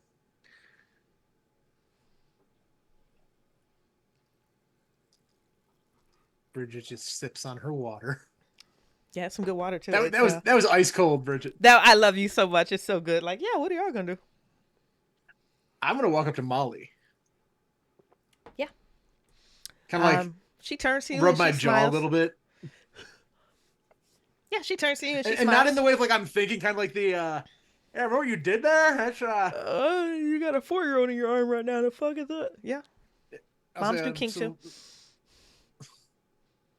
So what's all that about? I'm gonna cut right to the quick. Yeah, and she looks to you, and as you are like, touching over your jaw that she just about dislocated last night, you can see that she smiles again, and she says, "Mr. Sunny is getting ready to ascend." Her voice is even completely different. Whole vibe is different. Who she was last night was obviously a character, or maybe that was really her. You don't know. Mr. Sunny is getting ready to ascend. And the 4-year-old in her lap looks to you, or her hip looks to you, and she goes, "Hi." Hi, what's your name? Emily, thank you for the toys. Oh, you're welcome. We heard you wanted some special toys, so we made sure to bring them right along. Thank you. I'm going to be a pilot like Miss Nikki. Oh, Miss Nikki's a fantastic pilot. Did you see what she did? Mm-hmm. We were watching from the moonroof. You'll have to tell her when you see her that you're impressed by her piloting. She really likes to hear that. I will, because I'm going to be just like Miss Nikki. Mr. Sunny is ascending. How does he ascend? Oh, and she gets so excited. She says, "Well, I'm not allowed to ascend yet, but I'll be able to ascend when I get a little bit older. But that's when the god of ascensions, these are the ones that live outside of the moonroof, they give you something very special and you get an opportunity to give back." And then Emily picks up her child and just like swoops it over to you're presuming her husband. And she looks to you and she says, "It's an opportunity that's afforded to us by our faith. Sometimes individuals in the colony are chosen for the opportunity to ascend. And like my child was saying, we're very fortunate for the gifts that we have here. We do what we can to give that gratitude back. We do what we can to show gratitude for the gifts that we are given.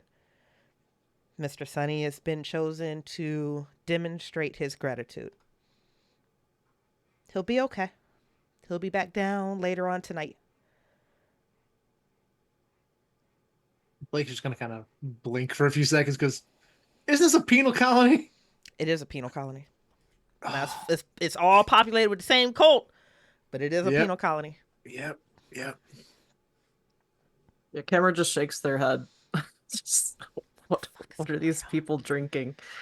The Kool-Aid. And yeah, Flavoring. And let's get Jordan and Nikki, and I don't even know what. Let's do what the other thing we came here to do. Let's start figuring some stuff out. Yeah, shit's getting weird. Maybe we don't stay as long as we thought. Maybe this is less of a vacation and more of a we get the fuck out of here. Not Right. Molly smiles at you while you're having this conversation. So her eyes kind of shift between you and Cameron. And she winks at you and she says, "You should put some ice on that." And she turns around, she kisses her husband. He kind of startles and kisses her back. And people start dispersing and going about their normal day because there's shit that needs to be done on a colony like this. And everyone puts in, everyone has a job to do. It's like working on a farm. This place isn't going to run itself. As she turns, I'll just thanks. Trying to not playing into that. I'm sure her husband knows. And it What- finally what clicks for went down? Cameron. Cameron says, "Oh, Oh, that from her." and I'll just shrug. Special menu. Yeah, I didn't order anything like that. So Right. Teach their own, Cam. Let's go grab Nikki. I left her in my room. I ordered her some breakfast. She was looking a little hungover. have you talked to Jordan yet? I didn't make it to his room. We made it to your room, and then this cacophony exploded about Ascension, and I don't know. I assume he probably ordered himself something. All right, let's get Jordan. Just Yeah. uh, Let's go knock on his door. yeah, let's wake him up. There's no response from Jordan's pad. No matter how many times you ring, no one comes to the door. Jordan must not be in. Where the hell would he be? Can Cameron try to break in? Oh, you most certainly can. That's a contact. Oh, contact. Yep. No, I don't have comms. I mean, I have So- 4 on. I'll give it a shot. Yep. And you can assist. And then also you can roll any skill you want all the time, anytime. If you don't have any dots or points Okay, you can use the ability associated. But got it. Blake is Comtech fluent. So Yeah, he can do that too, I'll yeah. assist. Give you an Bingo. extra. Can I also add in the 2 for my credentialed key card? You most certainly can. Those count. 1 success on 8 dice. Holy hell. Yeah. Speaking of which, forgot to articulate that. That whole some guy is getting carted out on a gurney while everyone is celebrating, everyone's stress level goes up by 1. That's Let me disconcerting. roll. I'll add the Yeah, stress die roll then. your stress die. Yep, Yep. see if you get a success. 2 successes. Nice. Hey. I will say, Hey. full disclosure, I just rolled the stress die and it landed right next to the other success. That is so good. Okay. You can handle your own stunts internally. You have the chart to do that, but 1 is all you need. You're able to I'm gonna bank it. you're gonna bank it. You're going I'm to banking swipe that your key contact. card, hit a couple keys, and the door opens. Jordan's room looks slept in. His gear is there. Looks like he ordered food and wine last night. You can see his fingerprints, and you can see fresh fingerprints on the menu items or the menu screen. It looks like he showered. Looks like he may have shaved. There's proof that Jordan was definitely in this room. He's just not in here now. The real question coming in from Andy: does his room smell like sex? Did he order off the special menu? He most certainly did, and the room smells like sex. Well, he had a good time tonight. Mm-hmm. Not good enough if he woke up this early. You know how he gets sometimes. I love Where the that hell that's would a he go? question in this stream. Sorry. Symphony, we come thirsty. We It's- come thirsty, honey. Listen, this is what we do.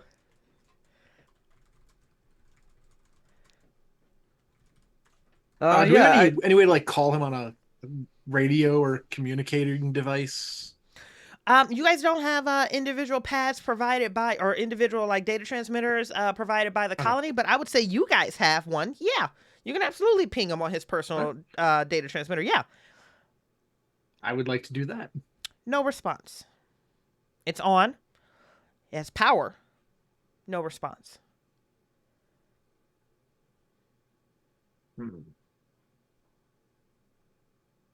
Well, that's let's go weird. talk to Nikki. This is weird. Yeah, let's find who we can. I mean, if he's off somewhere, I mean, maybe Maybe his room service didn't stay in the room. I mean, maybe he tried to get the whole physical thing out of the way with the doctor.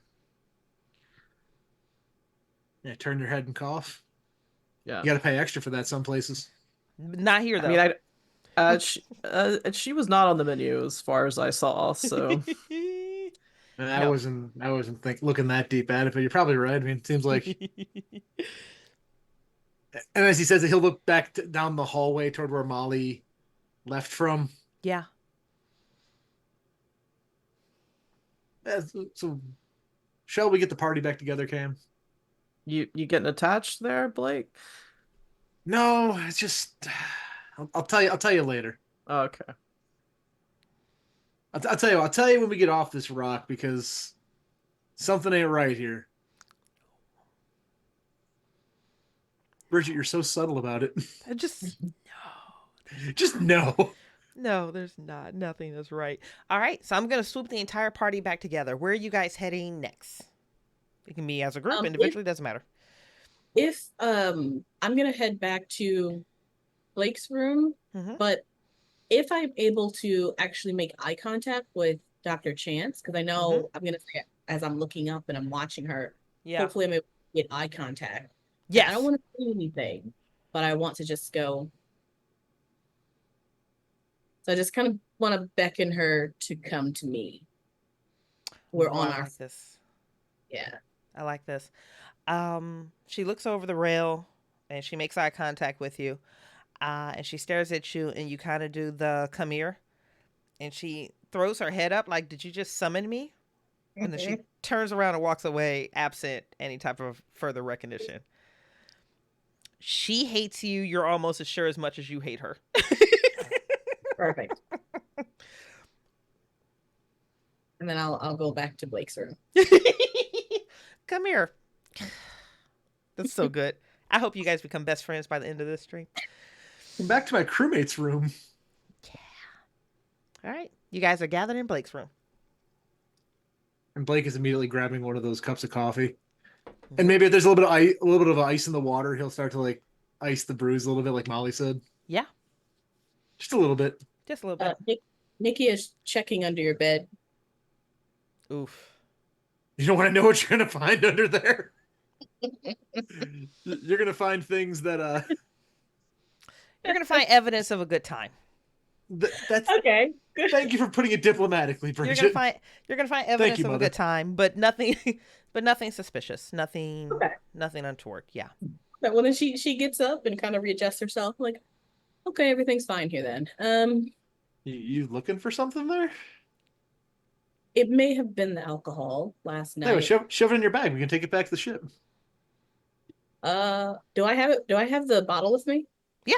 Sure. Yeah. Okay. Yeah, I'll show them the bottle, I guess. But it may have been alcohol, but I'm pretty sure I woke up to some sort of one of those the weird squirrels they have around here that are carnivorous. Because that's her equation to whatever those things are. Like, oh, the carnivorous squirrels. Yeah. The carnivorous squirrels, those things we saw. I thought one was in my room.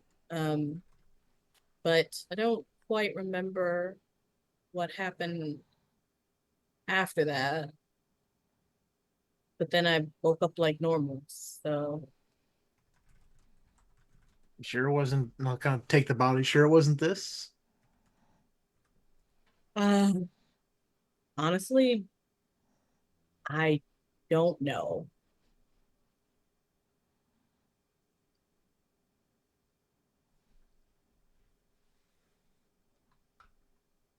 Have you talked to Jordan this morning? That's a good question. No. Did you guys go get him? Was it in his room and we pinged him? We tried pinging him. Maybe he went to go check on the ship. We should probably also do that, Cam, just to. I know. I said we should take some time here and take a couple days, but I think we can all agree things are getting weird. Did you didn't get to hear what Blake's friend said about what was going on. I'm gonna shoot you a look as soon as you say friend. That's so disrespectful. No, Blake's She's homie. also shooting you a look. Friend? Acquaintance. Okay. But And I'll take the ice cube and just start rubbing with one finger. You're right. Acquaintance. Gotcha. her child had a lot to say about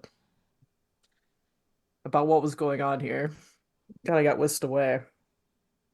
The guy that looks sick. Yeah, The surgery or He's- something, or he's gonna ascend and to another hospital level. no. Yes. But this has something to do with their belief system, and they're gonna get gifts from it. Did I hear this right, Blake? Yeah, something about God's gonna give him a gift, and then he's gonna come back tonight and be ascended. And I hope Jordan's working on the ship, because as fun as last night was, we need to get the fuck out of here. Have Dr. Chase do the physicals on board or something, because as much as another night here, as much as I would enjoy another night here, I don't want to find out about this Ascension shit. This is a penal colony that's also a cult. Right. Well, I told her to come down, so she should be here in a minute. Oh, you're serious? And I'll say, look, if we need to go get her down here, at least she doesn't hate me. Either Cam or myself, and we can look for Jordan on the way. I mean, do we even want to? I mean, we do want to try to get Mika. sorry, Yeah, Mika. Miko. And they were weird when we brought her up to number 4. Right. Well, how about somebody go quickly run by the ship, see if Jordan's there, and then let's meet Dr. Chance in her office. I And thought she was coming down here. I mean, you said she's not come down here. I clearly gave her the come here signal. You think Perhaps she's gonna she's listen to uncivilized, you? Yeah, and she doesn't know that signal. That's probably it. Because That I must- feel like that's a clear come here. Right. So what did she do when you motioned her like that? I think she turned away. I'm not really sure where the stairs are, so maybe she's heading to the elevators or stairs. The camera looks at their watch.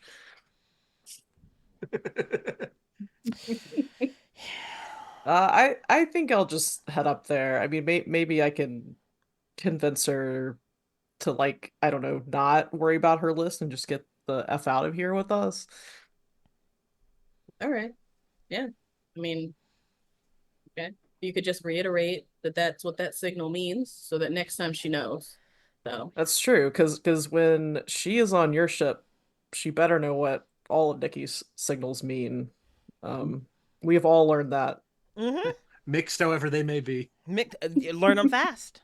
Never mixed. Nikki is always clear yep. with her intent. I'll All agree right. to disagree there, Cam. So what are we doing right now? I'm hearing Cameron is going to the med lab to collect Dr. Chance. What are Nikki and Blake doing? Is the party going together? You guys splitting up? What are you guys doing? Do we want someone to try and find Miko right now, or do we want to wait for that after Dr. Chance? I mean, we don't really have a line to find her other than she's here, and wife number 4 was weird about it. Yeah.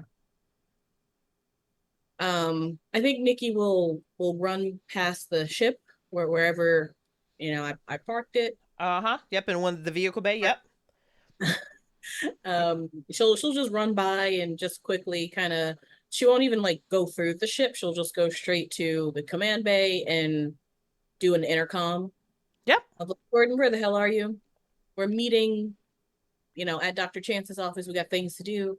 Finish up what you're doing and meet us there in 10. Perfect. Okay, so just so I have a quick scene split down. Nikki's going to the ship. Cameron's going to the doctor. Blake, where are you heading? Blake's gonna go try to find Molly and see if she can help find Miko. Okay. All right. Beautiful. So I'm going to split these in I think the fastest order that I can right now for the sake of time. Nikki, you're able to get to where your ship is parked right now. I misspoke. It's not in a vehicle bay because remember, you've got this weird colony that's sitting on the edge of the mountain. So your ship is still where you landed it, but it's very easy for you to get through the vehicle bay and for them to get you one of these really bomb ass, all-terrain vehicles out to your ship. You're able to do the all call. From just doing a quick diagnostics on the ship, it looks like you're making really good time. You'll be able to take off in 48 hours, no problem. It looks like they're doing the majority of the work for you. They're handling the refueling, they're handling the parts replacement. They've got everything from humans helping out to a few like drones or bots that are doing shit right now. But it looks like your ship is going to depart here in better shape than it did when it arrived. Did I or Cam clear that? No. Or did you? No one has cleared that. Someone is touching your toys. They're doing a great job, but somebody is unauthorized touching your toys. I literally just thought of like taking the keys. Like, let me just grab the keys. Let me just. Yeah, I think that's a little. I think that makes Nikki a little nervous. Okay. And so I think she, as someone who's piloted many vessels and she knows this one very well, I think she is going to at least like disable it to where no one can take off. Done. I won't even make you roll a piloting check for that. This is your baby. You know how to do the upkeep on it. You can pull out a couple centralized chips, the mainframe control board, the insert Alien the RPG ignition. Yes, you've got it. The ship is disabled. It is not taking off unless someone goes through some significant repair work to actually jack it back to where it needs to be. You're good. But they've been touching your ship. Yeah, I think she's going to thank everyone if she sees anyone as she leaves. Yeah. Big smile. Like, this is just amazing. Thank y'all so much. We could not be more grateful. Thank you so much. Thanks so much. And obviously, I'm clocking everyone's face. Yep. I'm burning them from top to bottom. Got it. Facial recognition down. You're clocking faces. They all seem enthusiastic for the opportunity to serve right now. Blake, where were you going again? He's gonna go find Molly. Okay, so you're going to kind of run after her because clearly she had no qualms talking about the Ascension and their religion and everything. And given Blake's thought process is wife number 4 is clearly plugged into the upper echelon of this. Molly does not seem like she's part of that upper crust. Got it. Okay. Given, her nightly employment. Gotcha. So I'll give you this much, which is me giving you what you're looking for, which is a slight modification. You guys went back into your room and had a whole conversation, so there's no way you're going to be able to catch her in the hallway again. Molly is out of view. Right, no, she's much farther gone than so she's gone. She's out of view. She's no longer in the hallways. But you do remember when you go through the menu pad that every single one of these colonists have their rooms designated. You can see who's in which room. They're not hiding that information at all. It's not protected at all. So, Molly doesn't exist, but you did hear her actual name and her daughter's name. It doesn't take you long to find the Julie and the Emily. And if you guys are on housing level 1, they're a level below you on -2. When you pull up Molly, when you pull up your Molly's information, the other thing you're going to see is her projected schedule for the day. Again, all forward facing. They're not hiding this information. Then you remember, like, shit, this isn't a resort. This is a penal colony. Yeah, of course they have actual schedules. Inmates have schedules. Inmates' names are on the doors. You know what cell people are in. And that's just a weird click. But you recognize that she is actually one of the educators here on ISO. And that where you're going to be able to find her currently is going to be at the schoolhouse. She's going to be teaching. Well, I'm going to head to the schoolhouse then. Okay. Let me pull this up really fast. Is it upper main? So you're on level 1 right now. You're gonna take the stairs or the elevator up past the main level, Mhm. up to level 1, which they consider the town. On the Mhm. town, you know that there's a recreation center, there's a farmer's market, whatever the fuck that means. There's a temple, there's a cafeteria, there's the main gate, there's a schoolhouse, and then there is the casino and bar all on that circle. So you can get off your elevator and stairs and you can move to the schoolhouse. The schoolhouse is a 2-level split room, not 2-level, but a 2-room split that has kind of like the divider running down the center. Mhm. And it looks like classrooms are running simultaneously right now. You have Molly and another teacher that are handling like the children anywhere between like maybe 4 to 12. And on the other side, you have everyone that's like maybe 12 to 17 or 18 right now. It looks like that's the best that they can fashion. Molly's half, all the kids are sitting on like rugs that are on the floor, like wicker mats. And they're all playing with some form of clay or something like that. She's on one digital whiteboard. There's another teacher on another digital whiteboard, and they're going through animals, and the kids are trying to imitate what they're seeing on the boards to like do this animal craft. And you come into this area, and Molly looks up and she kind of quirks her head and she says some words to the children and she moves over to you and she says, I'll give her one of these. Oh, that's the universal. I don't know what that means in this game. Molly Look, heads over and she looks at, she's like, I'm working. Look, I'm sorry. I don't mean to interrupt, but we're looking for someone, and you're the only person that I've really spoken to on here. And I will lie to myself. Zhang said he was busy, but we're looking for someone. Can you help us out here? It's a whole thing. I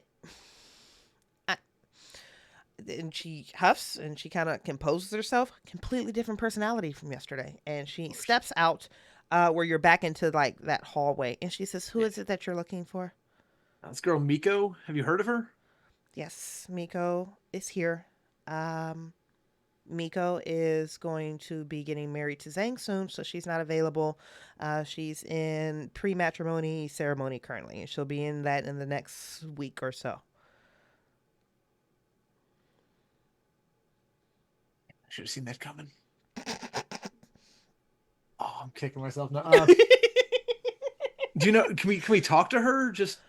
I have to ask her something. I got a message for her. I don't want to interrupt her pre-matrimonial ceremony or anything. If you want to get a message to Miko or you want to contact Miko, you're going to have to get the father's permission, which means you're going to have to go through Zhang. And I can't really imagine that Zhang is going to allow you access to one of his future brides. He's very particular about the new ones. Does Zhang live on the housing level? Yes. All right. Well, I don't mean to interrupt your lesson. I'm sorry. Thank you. And when she turns, I'll just and thank you. And she stops and she nods. You're welcome. I'm not working tonight, but if you would like more gratitude, I will be working the night after. But please don't come near my job again. I'm sorry. That was out of line. Thank you. Back away. And she nods and she steps back in. Hopping over to Cameron. Cameron, you're heading over to the med lab, correct? Correct. Okay. You head over to the med lab and it is completely empty. Nobody is there. But it doesn't take you long when you exit the med lab and you look right and you look left. It's like, well, let me see if I can just ping her again. It looks like you can see her moving around in the laboratories, which is just like one door down from the med lab. All right. Cameron will just if it'll let them in, they'll go in, but go approach that. Yeah, you approach the doors, they swing open. When you get into the lab, it is like a botanical garden in here.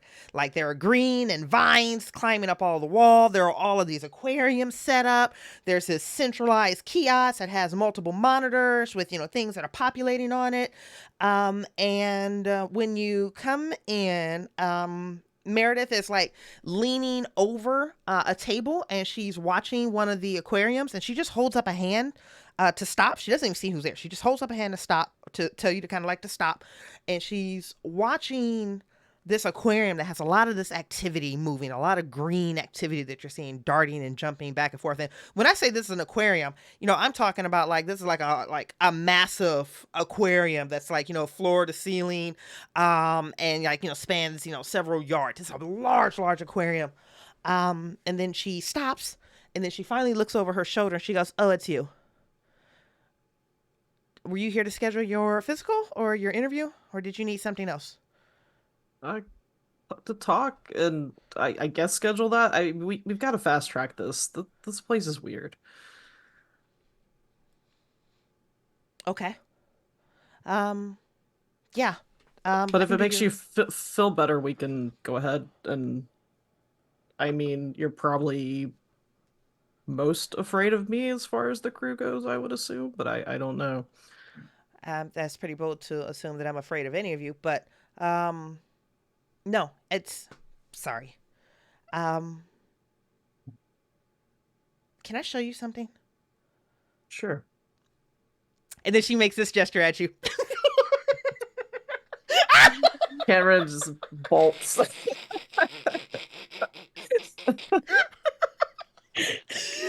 Tanya, your face was worth waking up this morning for.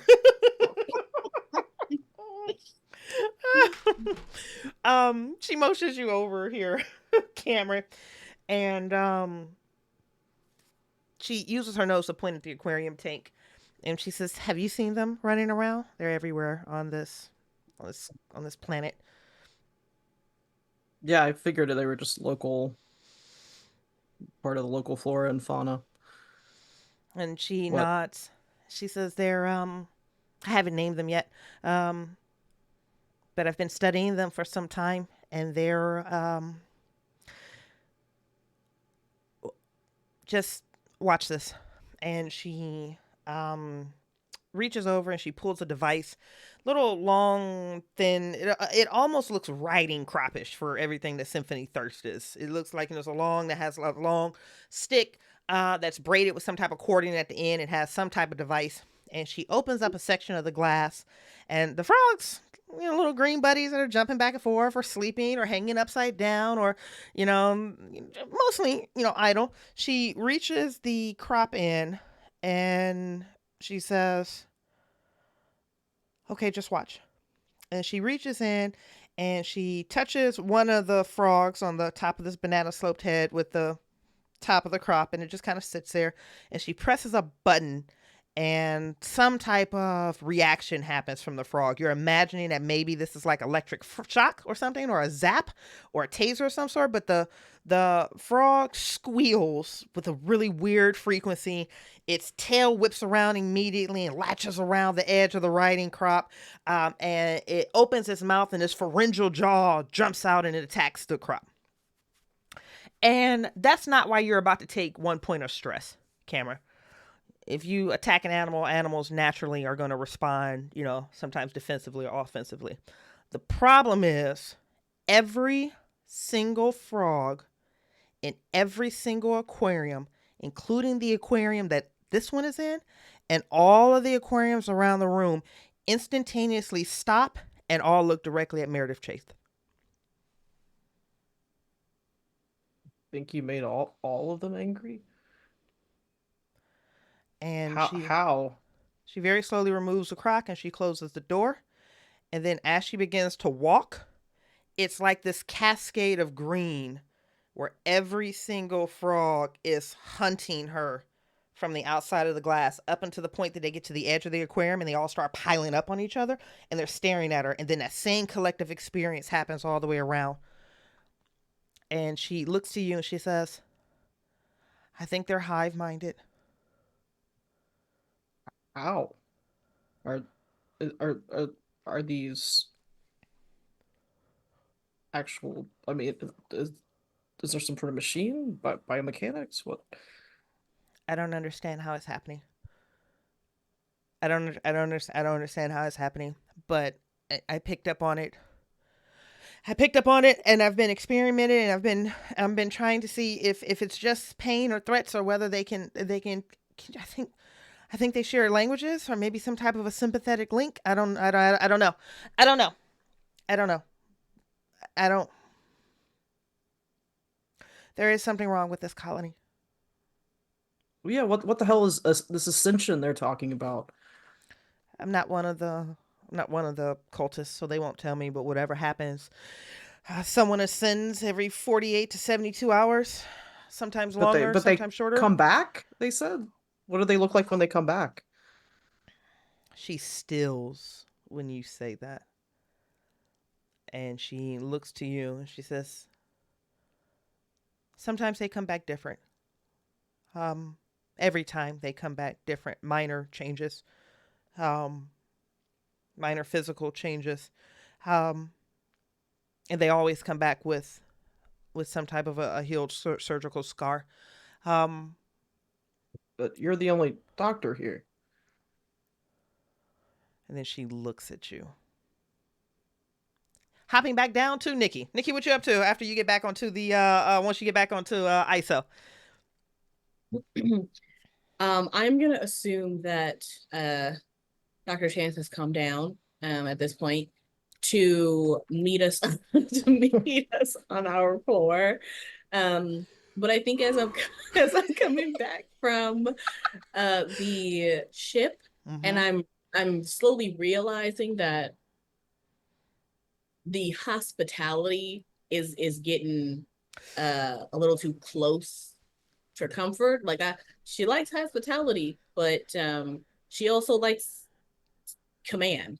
Yeah. She wants to make sure that she's in the know. Yeah. And she was trying to do that diplomatically with Zhang. And so I think if she can, she's gonna make her way back up to their rooms. Okay. And on the way, if she can find out where like Zhang's room would be, or like where he might be right now. Yeah. So wanna kind of stop by and just say, hey. Like, hey, boo. Yeah. No, Yeah. Zhang is a prisoner here too. Locating him through whatever comms network this isn't a challenge at all. When you pull up his name, though, there is some additional encryption and some coding that looks like it's not necessarily that it's redacted, but you can tell that the software or the system is withholding information from you with like a certain level of access. But the one thing you do recognize is a blinking red signature underneath his name that says Ascension in progress. Do not disturb. And his current location is pinging on as...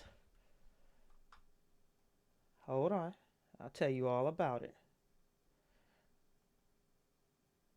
On the... I was going to tell you all about it, and then I lost my grid. He is on the upper level, the highest level of ISO right now. And when I'm going to pull up the map for ISO upper so the chat can see it. On the second level, which is the very highest level, the only thing up there is the brig, boiler and maintenance, 2 different storage facilities, and then more of that redaction. It says unknown. He's upstairs on the highest level in one of the 2 unknown rooms. And unknown is what actually is populating on the screen. Okay, then can I go and see Lydia instead if she's available? Yeah, no, you're able to pull Lydia really fast right now. Lydia is currently in... Someone is ascending right now, so she is currently going to be on the level 1 on the town at the temple. Okay, that's where I'll head. Okay. So you head to the temple, and when you walk in there, it's set up as like one of those, you know, when you're on an airport or a cruise and they have like the multi-religion type of chapel type of things. It's set up as one of those. It looks like it has a central aisle. It has the pews that are spread out in a circular crescent moon area. It has the main dais at the very beginning that's slightly elevated. And she and maybe 2-3 other sisters, other wives, are currently in this room, and they are all on their hands and knees, and they're praying towards the front of this temple, which you can see on the very back end of it is just a depiction, like a clear window that just leads outside. And apparently when you look outside, it's raining. There are sheets of rain again coming down over the glass, but it looks like they're just absently praying out the window towards the rain.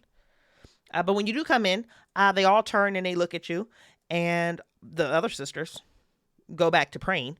But Lydia rises and she does her little sachet thing and she walks over to you and she says, Nikki, how can we help you? Yes. She takes off her hat in respect of the space. Thank you. Of course. I'm so sorry to bother you. I see you're in the middle of something, but I wanted to just quickly, say good morning to Zhang. Um, didn't get to do that this morning. And to you, of course. I hope your night was well. It was a very charming evening. Thank you. And she takes a step and she opens up her hand to you and she takes the bottom of her thumb and she pointedly sticks it directly between your breasts where it connects with you. And she just traces a line straight up from the center of your breast to about right here. It was a very memorable evening. Okay. That's different. Uh, oh, great. She's a little confused about that whole situation and wondering if she missed something. Like, I'm not sure if that's supposed to mean something. Weird gestures. No one knows what this means, and maybe that's like good morning. Maybe that's good morning on ISO. Right. It's like, okay, I'm not even sure. Am I supposed to do that back? I don't know. How's that work? Yeah. Okay, and then she's gonna ask about. So I did try to just stop by. I saw something. Not really sure what it means. Ascension in progress is saying, right? Yes, that's correct. So you teed this up. I'm just going to give this to you for free. When she makes that gesture from the middle of your breast up, you're like, I don't know what the fuck that means. But you're looking at her in this very low cut dress, and you've seen her naked. You've enjoyed her naked.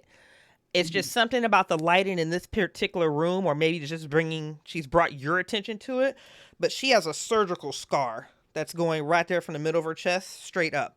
And as you're looking at it, it looks like a repeat surgical scar. Somebody has cut her from like mid chest up multiple times, sewn her up multiple times, and done a really good airbrush on it multiple times. Your stress level goes up by 1. Uh-huh. Zhang is currently assisting with an act of ascension. Someone is giving a gift back to the colony. He's going to be, and she looks directly up. And you just looked at this map, and you're a pilot. You understand, structures really well. The temple is on level 1. One of those unknown rooms is directly above it.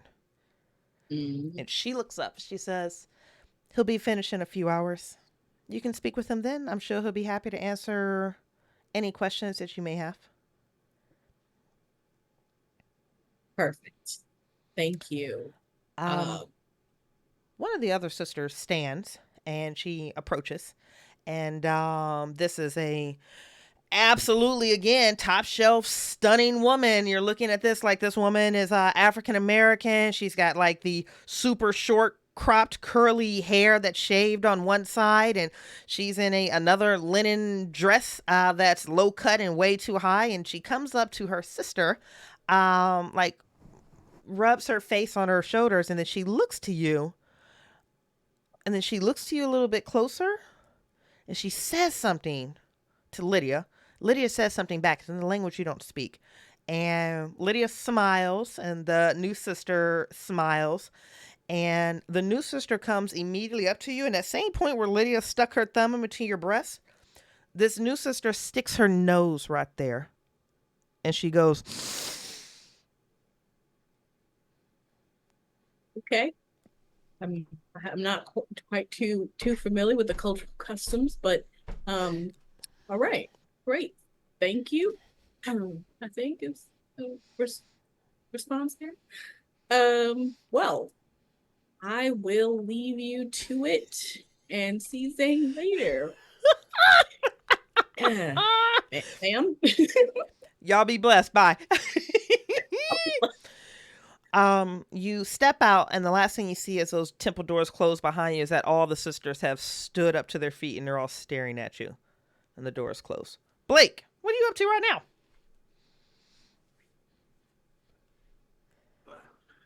Well, first off, I would probably say getting the fuck out of the schoolhouse area because I Yeah. feel like I kind of overstepped a boundary there by talking to Molly, Julie, whatever the hell her name is, Yeah. Like whatever her whatever name name is. she's answering to during the daylight hours. Yeah. Um, yeah, I'm gonna get out of that area for one, and then be like, well, let's see. Cam said they were going to the doctor. Kind of flip a coin, and I'll probably try to go to Dr. Chase's office, just knowing that ideally in his head somewhere someone he knows should be there. Yeah. No, that's perfect. That's perfect. To avoid a continued three-way split of the party. I love it. So can I combine the three of you guys together, Cameron, Blake, and okay. So Blake, you're gonna step into the room in a very awkward standoff motion between Cameron and Dr. Chance. I swear I have called her Chase and Chance this whole game, so I don't care if we continue to mix it up. This shit is what it is. Dr. C. Choose your last name of the day. They're in this awkward standoff, and the last thing you said to her, Cameron, was, "But aren't you the only doctor here?" And it almost looks like the color washed out of her face. And then the door opened and Blake comes in. Hey, how's it going? Okay, Cam, thank God you're still here. I think I know where Miko is. Blake, when you walk into this room, every single frog in every single aquarium is dead staring at this doctor. It's one of those things when it'd be like if you walked into a major aquarium and all the fish were stopped and staring at one person. Your stress level goes up by 1. Whatever's happening, it feels like you walked into something weird. Yeah, I'll put that one in the little dice pool. Yeah, that's right. The doctor made them mad. She made the weird All whale of frogs them. mad. It seems to be like a hive mind. Did she not feed them? Are they hungry? They look like they're hungry for her throat. Okay. As much as I would love to get you caught up on the current state of affairs, did you two need something? What were we talking about? Sorry. Getting out of here? Yeah. What do you need from finding us? Miko. And finding Miko. Miko, why do you care about Miko? She's coming with us. Yeah. Okay, so just as a point of clarity, if your goal is to leave the colony as quickly as possible, that is not going to coincide with your simultaneous goal of leaving or evacuating with Miko. Miko is under a premarital ritual. She's going to be married to Zhang soon, and he's not going to give you access to her. So you're either going to wait to get to her, and after you get to her, I'm not going to allow her on the ship anyways. So you should start making some decisions now, because it's either going to be me or it's going to be Miko. Wait, you're not Chance. Wait, you're gonna tell us who you're gonna allow on our ship? Get it. Tanya is somewhere in Texas like, oh, this is the best moment of my life. Oh. Look, she's getting married. Did you ever hear of a runaway bride? Yeah. We throw her on the ship. We get the fuck out of here. He gets stood up at the altar, and we get the hell out of here because we ain't never coming back. This was a shit run. Hey, if you don't get along with Nikki, that's fine. And if you don't get along with Miko, yeah, there's space on the ship. You can just steer clear of them. It's not a matter of getting along with them or not. It's a matter of whether or not the people here are compromised. And if she's going to become a bride, she's going to be compromised to the point that, again, one of two decisions is going to happen. You're either leaving with Miko or you're going to leave with me. What do you mean compromised? What does that even mean? Yeah. God. And she's young adult frustrated because no one is as smart as she is, and that bothers her on a regular day basis. She leads you all over to the monitor, and the centralized monitor. All the frogs shift and move with her. And she looks to you, Cameron, and she says, there are 302 active colonists in this penal colony. Pick a number. 54. Thank you. She types in patient 54 and a whole data profile pops up on multiple screens. And the one thing that she points out to you guys as you're looking at penal colonist 54, you have name, date, age, blah, blah, blah. The medical history It has all of their medical history up until the point of their first ascension, and then suddenly all of their medical history stops. It has multiple pictures of the patient, and you can see that surgical scar right there on the patients. Then it has wellness checks post-ascension, and every single ascension that this person has, they come back with another, what she is diagnosing as a mutation. I love that the fucking confetti fell. Congratulations, you ascended. That was perfect. That was amazing. So, Dr. Chase, you say after they come back from these ascensions, they have a mutation. And a surgical star. They told me that the ascension was something from their religion. Yeah, if that's what they're calling it. They It's didn't a have religious surgery? What's going on? I don't know. Whatever's happening is happening on level 2. I don't have access to it. They've never given me access to it. Anytime I ask questions, they shut me down. I don't know. I don't know what they're doing to these people. But they go. Well, how about this? Do you think that's where Miko is on level 2? No, the brides are typically kept somewhere either in the temple or in Zhang's private quarters. Or possible on the other unknown room on level 2. So I'll pull out my Way U card and be like, I can try to get us up there. Look, I know you want to get out of here and leave Miko, or we take Miko and leave you. I don't believe in leaving anybody behind. I think my crew would agree with me here. No one gets left behind. Like if we put her in cryo right away, would that fix it? Okay, so I'm not being clear enough. Pick another number. 226. 226. She pulls up 226. Same thing. Evidence of 3 different ascensions. Evidence of a new mutation happening after the ascension. And then also evidence that there are no medical anythings after a person has an ascension. And this particular person, original medical history had something not necessarily terminal, but something ongoing in their medical history. And then, it was clocked, it was being monitored, they were taking medication for it, they were doing treatments for it. The first ascension happened, and then suddenly that diagnosis falls off of the grid completely. I don't know what happens during the ascension, but if I'm following patterns, this is at least what I'm able to see. Whatever happens at Ascension, something is either being taken in or taken out of these people, because they keep coming back with the same surgical star, but no one will tell me what it is. No, I'm not aware of another doctor here, but somebody on that level is performing some type of operation, some type of a surgery. They always come back with a different mutation. They're always amphibian in some type of way. The people on this colony aren't aging. They're getting more youthful. They're getting more vibrant. They're getting healthier. Their energy levels are increasing. Their skin and she just starts going through just a quick rundown. As weird as it sounds like they're tapping into the fountain of youth. Yeah, it sounds like a medical miracle. They won't let me see what's happening.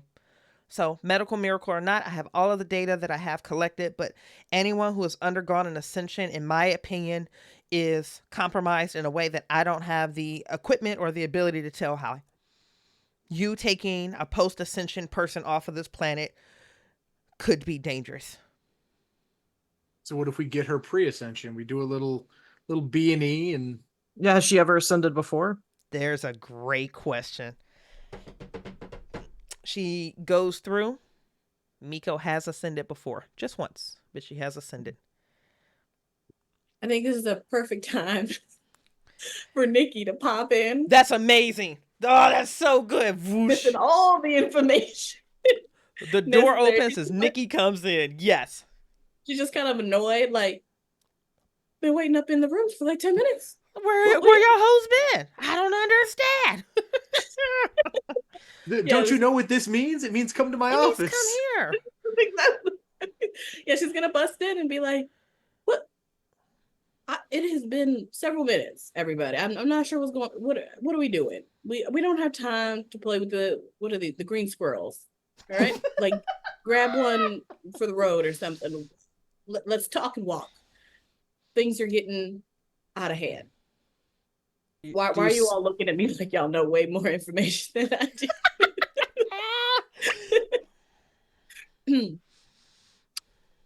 We know where Miko's at. Let's grab the girl. I know where she's at. Let's get out of here. And good luck convincing Doc here doing that. Doc says we have to pick. Pick between the green squirrel and other girl. What do we What pick? exactly are you calling a squirrel? Your space hamsters. Yeah, she points to the.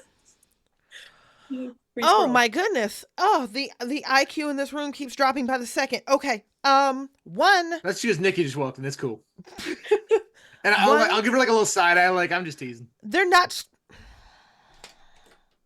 There's some type of blah blah blah blah blah blah frog based blah blah blah. Stop her and be like, Dr. Chance, I know they're not squirrels.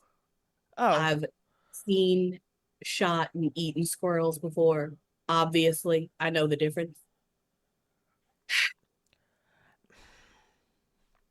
Sorry. What I heard someone say something about not taking the girl. The girl is the payload.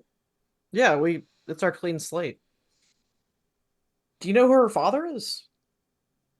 And it's like that question has never dawned on Meredith before, and she types in and she pulls up the profile, and you can see Eiko Montoya's information populates, and she goes, I do now. He's offering you a clean slate. What are you all criminals? Of course you are criminals. You work for Jana. Rude. You already mentioned my prison tattoo, so. Dr. Shane, girl off planet. You do know that when you join this crew, if you join this crew. Oh, you almost said she was going to. I almost. Nikki, Oh. you're softening up. No. Oh. Nope. You too. Got it. You do know that if you join this crew, you will also become a criminal. That's kind of what we do. Smugglers. We're adventurers. Space pirates, some might say. Yeah. Arr. Good one. Okay. I still think you need to choose. You could be transporting an unknown biological weapon or some type of biological agent, or Weapon. I don't know what they're doing to these people here. Taking one of them off planet could be dangerous. How about this, Doc? Hold on. We might be able to find out if we go right now, because I know where they are. If Blake can figure out how to get us there, we might be able to see with our own two eyes what's happening, because an ascension is in progress and Zhang is there.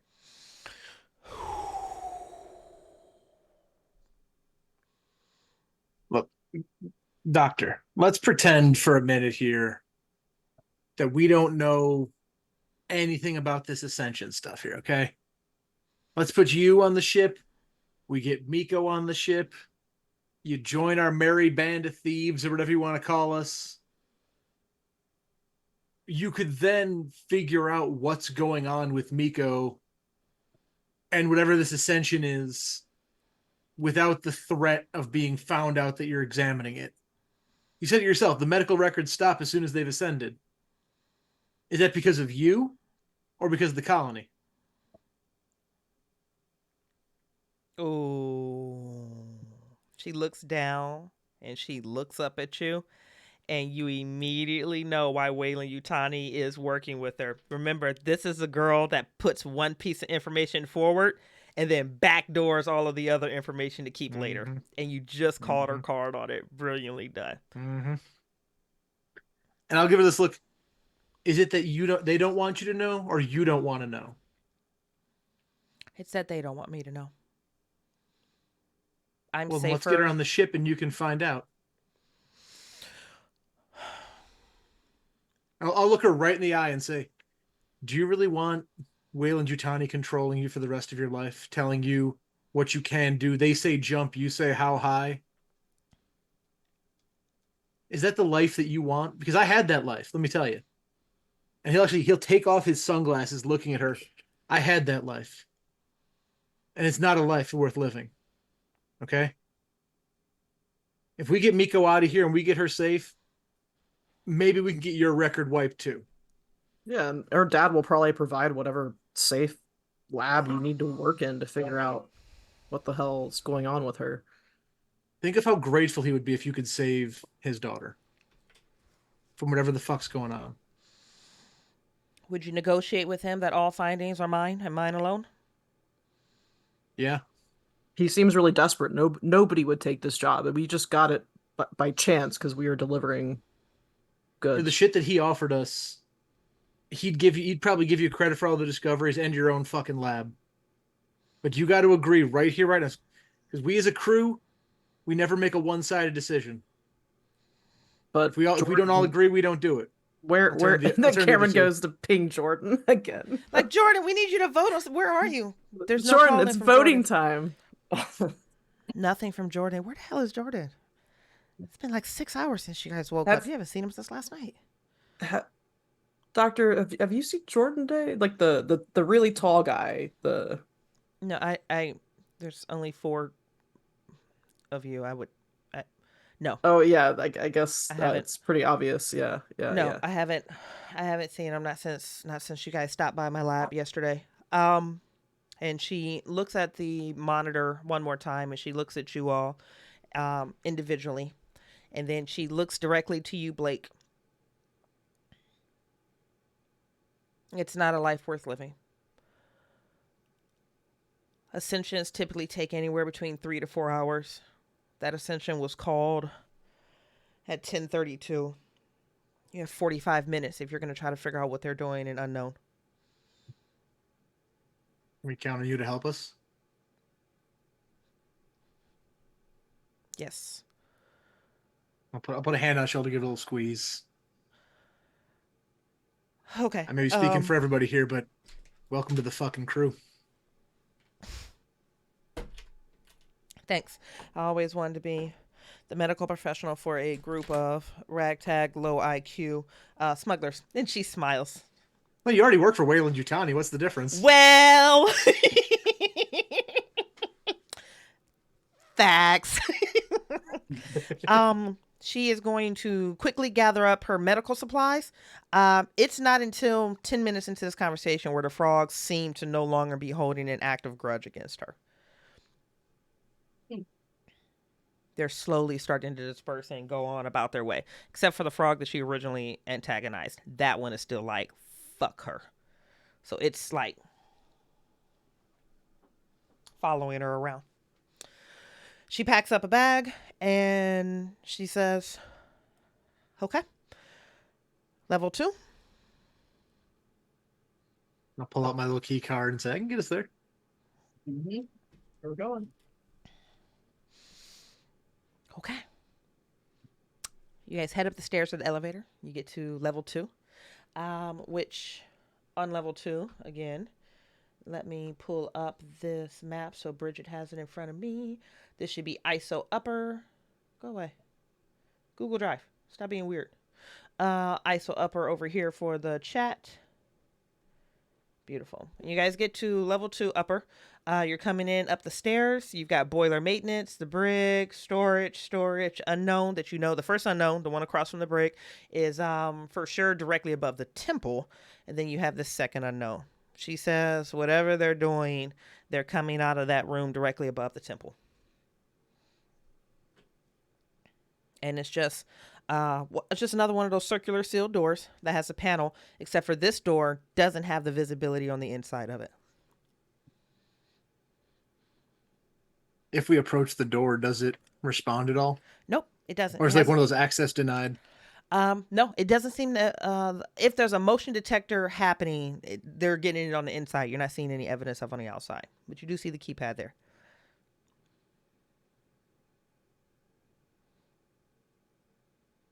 I'm gonna wait to see what the others do, but I have an idea. Okay. Anybody else have ideas about getting in before I do something reckless and stupid? Is this is just like the other doors where it's a signature of like a person? Yep, it can be a person or the key card. You can swipe a key card and hack into it as well. Yeah. Okay. I don't really have a lot of skill in that. I think I'm just gonna do the old school thing, which is I'm gonna just try the door, Yeah. see if it opens, and see if I can muscle it. Yep. You are like putting your hands on the door and you're trying to slide these panels together and you're trying to, and you would need a. Let me look at a character sheet really fast, baby. It's probably something just pure strength based is what I'm looking at right now. But let me see if I can give you something a little sexier with it. Bridgett, I can save you there. I can say to Nikki as she goes to put her hands in the door, I say, I got this. And mechanically, I would like to use my banked Comtech success. Well done. Okay, those stunts they pay off. So you swipe the card. It requires a little bit of programming. You get a access denied, and you're just like, no, but I don't.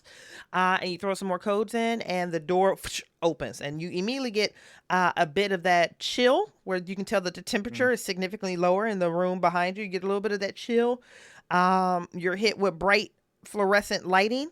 And you're getting that hospital smell out of here. Directly in front of you appears to be like a waiting room area of some sort. There's like just chairs put up. And then there's another to your left, another sheet of glass that looks like this is just, there's no keypad or anything. It just looks like it's motion activated, that if you approach it, the glass opens and it's opaque right now. So what you can see is 2 or 3 people very quickly moving around. You can see a surgical table. You can see that somebody is on the surgical table, and then it's not hard to mistake Zhang's figure. He's standing at the top of the surgical table. So if this is the table and Mr. Sunny's head is facing Zhang, Zhang has his head over this gentleman's head, and he has his arm wrapped around this gentleman's hands, almost like he's holding it in a supportive stance, and he's saying something down to whatever to Mr. Sunny.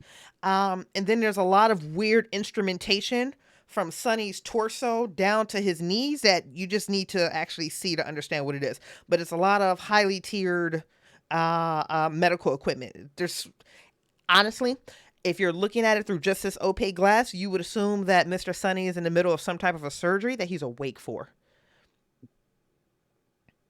People are doing surgery on him, or is it like mechanical arms?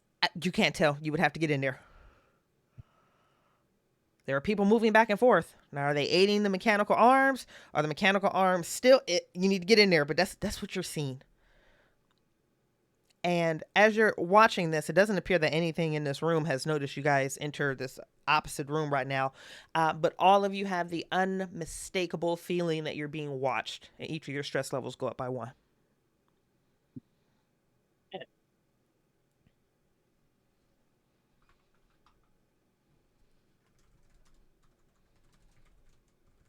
But we can clearly see his name.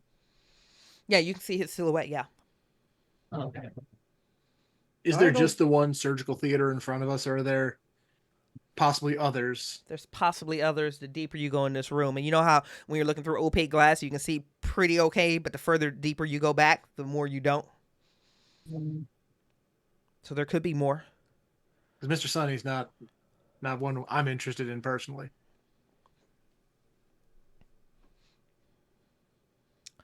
Meredith is looking at this, and she just goes, what the fuck are they doing to him? And she starts moving to approach.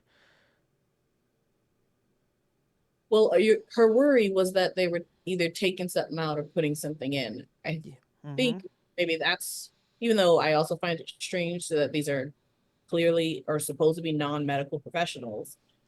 But I think if I could I think I'm going to also move closer, just mainly focusing on the chest cavity to see if what they're doing, like if they're taking something out, or if they are putting something in. Okay. What are the rest of you guys doing? The doors are still closed right now, so what I'm going to do, I'm just asking for your final actions before I open these doors. I mean, Cameron's gonna stick with their people, so, but kind of watching for people catching us, watching, so. I'll cover the back looking for like any sort of camera like implement that might be watching us. Okay. I'm looking around.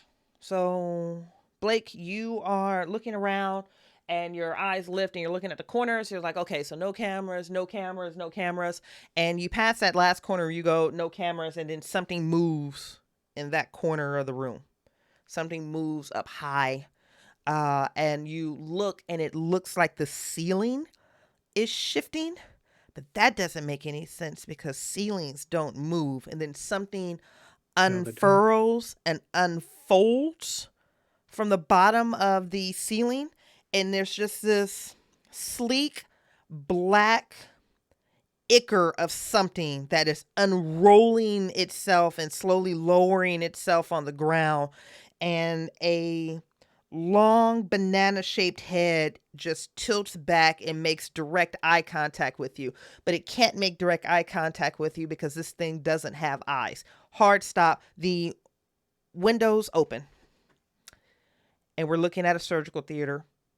There are multiple people moving around, and they all freeze when this window opens, and they're looking at Meredith and Cameron and Nikki. Sonny is on the table, and whatever instrumentation is there has ripped open his rib cage. His rib cage is pried back and pulled open, and on the interior of his organ packet, there's a slug-like slimy creature that is curled around, that is peeking its head up, and you can see like a long shaped banana shaped head kind of peek up and look around. And as you guys are looking at this, you can see from one corner of the room a larger version of one of these. It has to be 8, 10, 11, 12 feet long, uncoils off of one corner, and another one pulls itself out from underneath the surgical table and looks directly at you, Nikki. And that's where we're going to call game for the night. Oh, no. So that, Friends of Symphony, is where this story is for tonight. Oh, no. If you enjoyed this content, please consider backing us on Patreon at patreon.com/Symphony Entertainment. We are going to be back with episode 3 of Ascension next week. Now, we are going to have an amazing talk back. I already know that it's going to be available for backers only. So if you want to hear how we run kink smut scenes and how far we could have gone but didn't go, or if you want to discuss the fact that we now know what ascending is, but what that means for this crew, because if we remember, this is day 1. They can't get off of this ship for another, or this planet, this colony, for another 2 days. It might be a short game session, but you need to tune in next week to check it out. So Symphony, we love you. We appreciate your time, your energy. We are going to give Cast one more time to call it out and let us know where to find them and some of the things that they do. Doc, hit us. Hi, I'm Doc, and very quickly realizing how fucked we are. I can be found on the Discords. Handle is Dr. Bones 412. Feel free to ping me there. Shoot me a message if you want to chat about stuff. As the little bot's been populating, I write Call of Cthulhu scenarios. Whoop, whoop. I got a bunch of those on drive-through. Last year I got to run one for Symphony, which is super cool. So check those out, please. Yeah, I'm gonna go gain a real stress die in between now and the talkback. Lauren, hit us, baby. Yeah, time for that bourbon tonight. Yeah. Talkback bourbon's happening tonight. Yeah, I'm Lauren with the good hair. Yeah, you can find me on the Symphony Discord as Giolor. Yeah, I like to post lots of pics of my adorable dog Mac. So such a perfect baby. Oh, we love your dog. Oh, we love Mac. Join the Symphony Discord and definitely hop over and get into the Pet Pics channel because it'll change your damn life. Tanya, hit us, baby. Hello, my name is Tanya, aka TanyaLashea. You can find me all over Discord as well, and YouTube, and anywhere you listen to podcasts on the Aging Journey podcast. Guys, you already know our sign off. If I can find it, because I done forgot it already. We hope you've enjoyed the Symphony, and we look forward to seeing you guys again soon. Have a wonderful night. Mwah. We'll see you guys next week for episode 3.